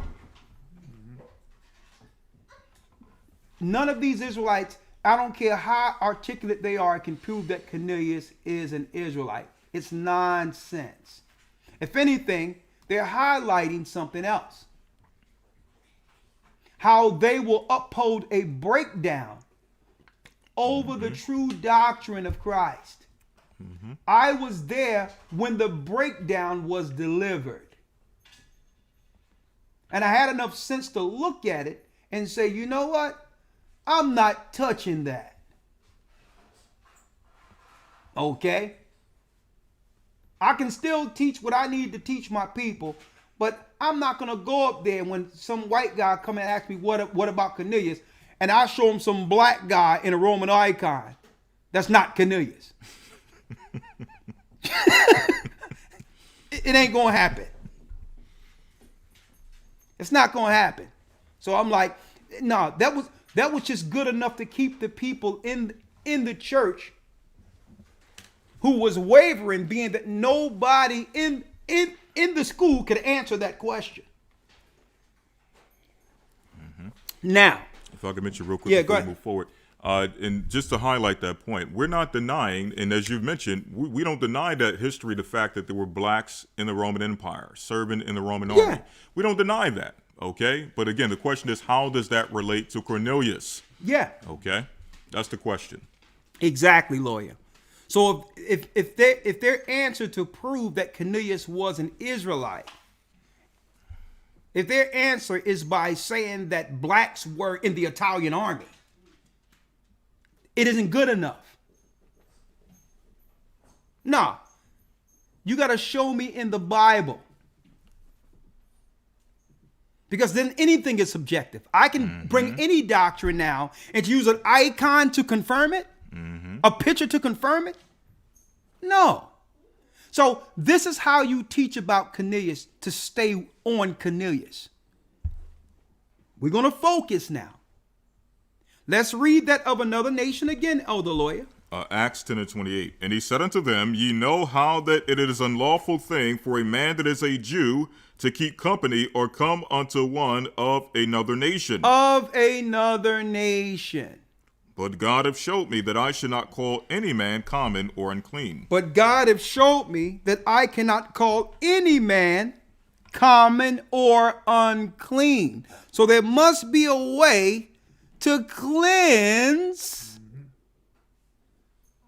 a man of another nation.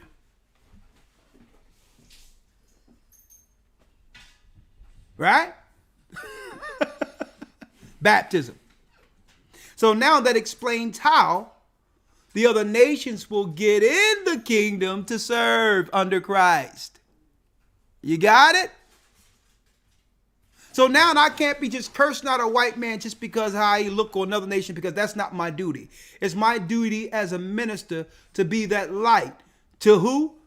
The Gentiles and the Israelites. That's what Christ's menorah is a light to the world. To turn from their dark ways into the kingdom of our Christ, of our anointed. Are you following me here? All right. Now, this is how you break it down now. This is simple.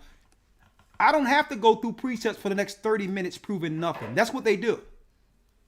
You have to watch their trickery. They're going to devout. Yeah, man. Talking about Esau being devout.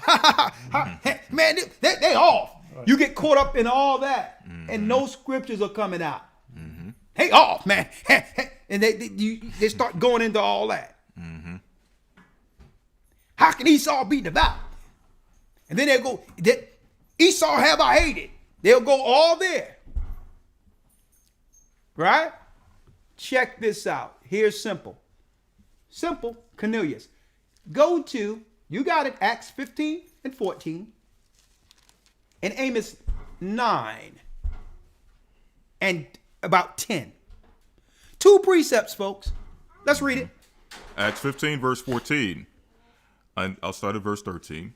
It says, And after they had held their peace, James answered, saying, Men and brethren, hearken unto me. Yep. Simeon have declared how God at the first did visit the Gentiles. Did visit the who? The Gentiles. The Israelites? The Gentiles. The who? The Gentiles. Come on. To take out of them a people for his name. To take out amongst the Gentiles a people for Christ's name. The Most High's name. So these are the people who will be covered for the kingdom. They'll have access to the kingdom. Now, of course, their positions aren't the same as Israelites, but they'll get in nonetheless. See? Read. It says here, Simeon have declared how God at the first did visit the Gentiles to take out of them a people for his name. And to this agree the words of the prophets. Of the prophets, read. As it is written, after this I will... So now, here it is. Peter going to Cornelius was a fulfillment of an Old Testament prophecy. So now, this prophecy will let us know the ethnicity or nation of Cornelius. Read. And to this agree the words of the prophets, as it is written. After this I will return and will build again the tabernacle of David, which is fallen down, and I will build again the ruins thereof, and I will set it up, that the residue of men might seek after the Lord. That the residue of men, we're going to find out who this residue of men seeking after the Lord are, according to the prophecy. Read. And all the Gentiles upon whom my name is called. And all the what? And all the Gentiles upon whom my name is called. Come on. Saith the Lord who doeth all these things. Saith the Lord who doeth all these things. Now, what you cannot do is get caught up into semantics and trickery. I'm going to teach you their trickery. What they'll come back to you is ask you, when did God ever call Gentiles by his name? When that's not the context. This is talking about through Christ. He will now have Gentile nations covered by him through his sacrifice. It had nothing to do with a past proclamation in naming a nation. See? I know where they go. So their trickery is to say, when was Gentiles called? It's not talking about past. This is talking future. Now, so get out of here with that. Let's go with the precepts that was quoted in Acts the 15th chapter to why Peter accepted the Gentile, Cornelius. Here's the quote out of Amos. Let's read it. Yep, and I chuckle a little bit as I read Acts 15 because you have Israelites who will go so far to say that when you read that scripture, James didn't know what he was talking about when he quoted the prophecy in Amos. They'll say he didn't know what he was. James didn't know what he was talking about. James was going off.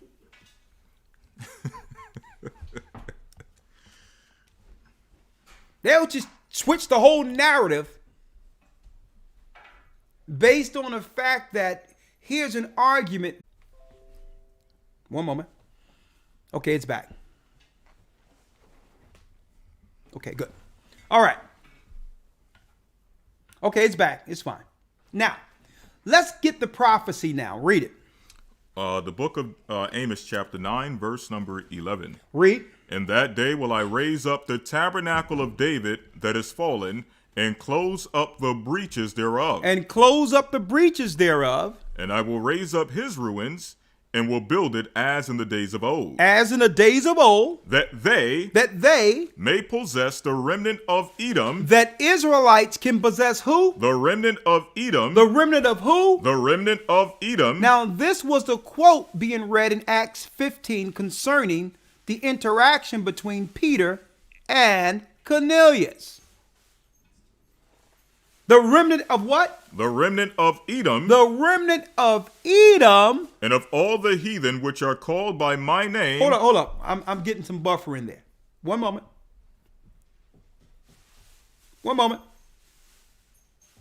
And all the what? And of all the heathen which are called by my name. And all the heathen which is called by my name. Hold on 1 second.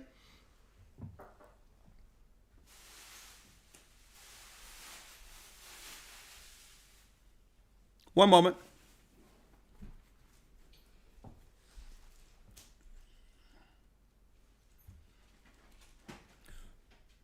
Read it again. The book of Amos 9, verse 11. Yeah. In that day will I raise up the tabernacle of David that is fallen, and close up the breaches thereof, and I will raise up his ruins, and will build it as in the days of old. As in the days of old, like before the split through Solomon. Read. Verse 12. That they are the Israelites. All 12 tribes. All 12 tribes. That they may possess the remnant of Edom. Possess the remnant of Edom.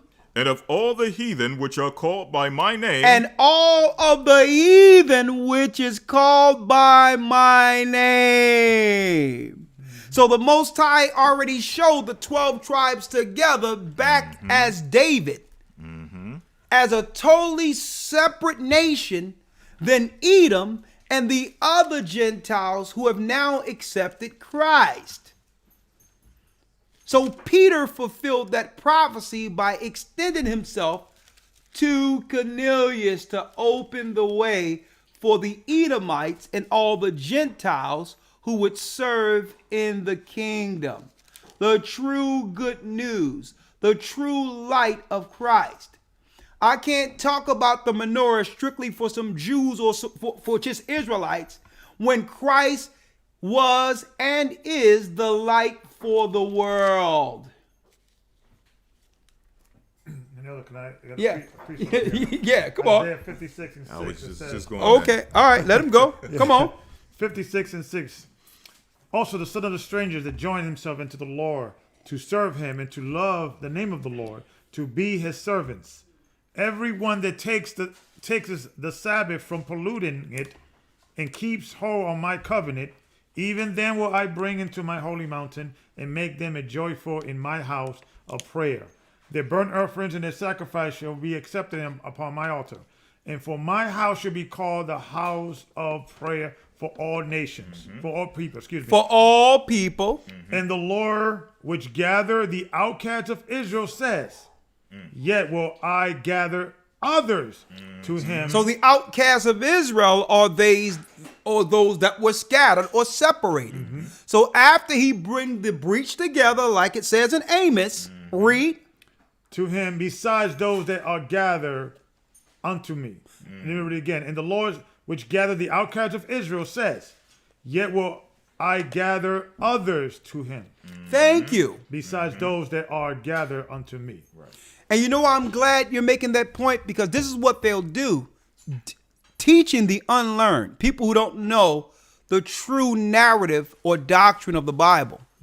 They'll use the word stranger and go straight to the epistles where the 10 tribes were called strangers.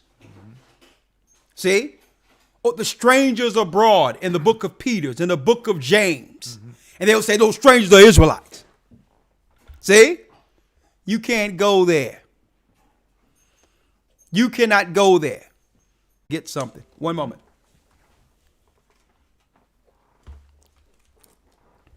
It's coming back. Don't worry about it. All right, Elder Lawya. Hold up. Let's wait. It says the reconnection was, for some reason, it's connecting and disconnecting. One moment.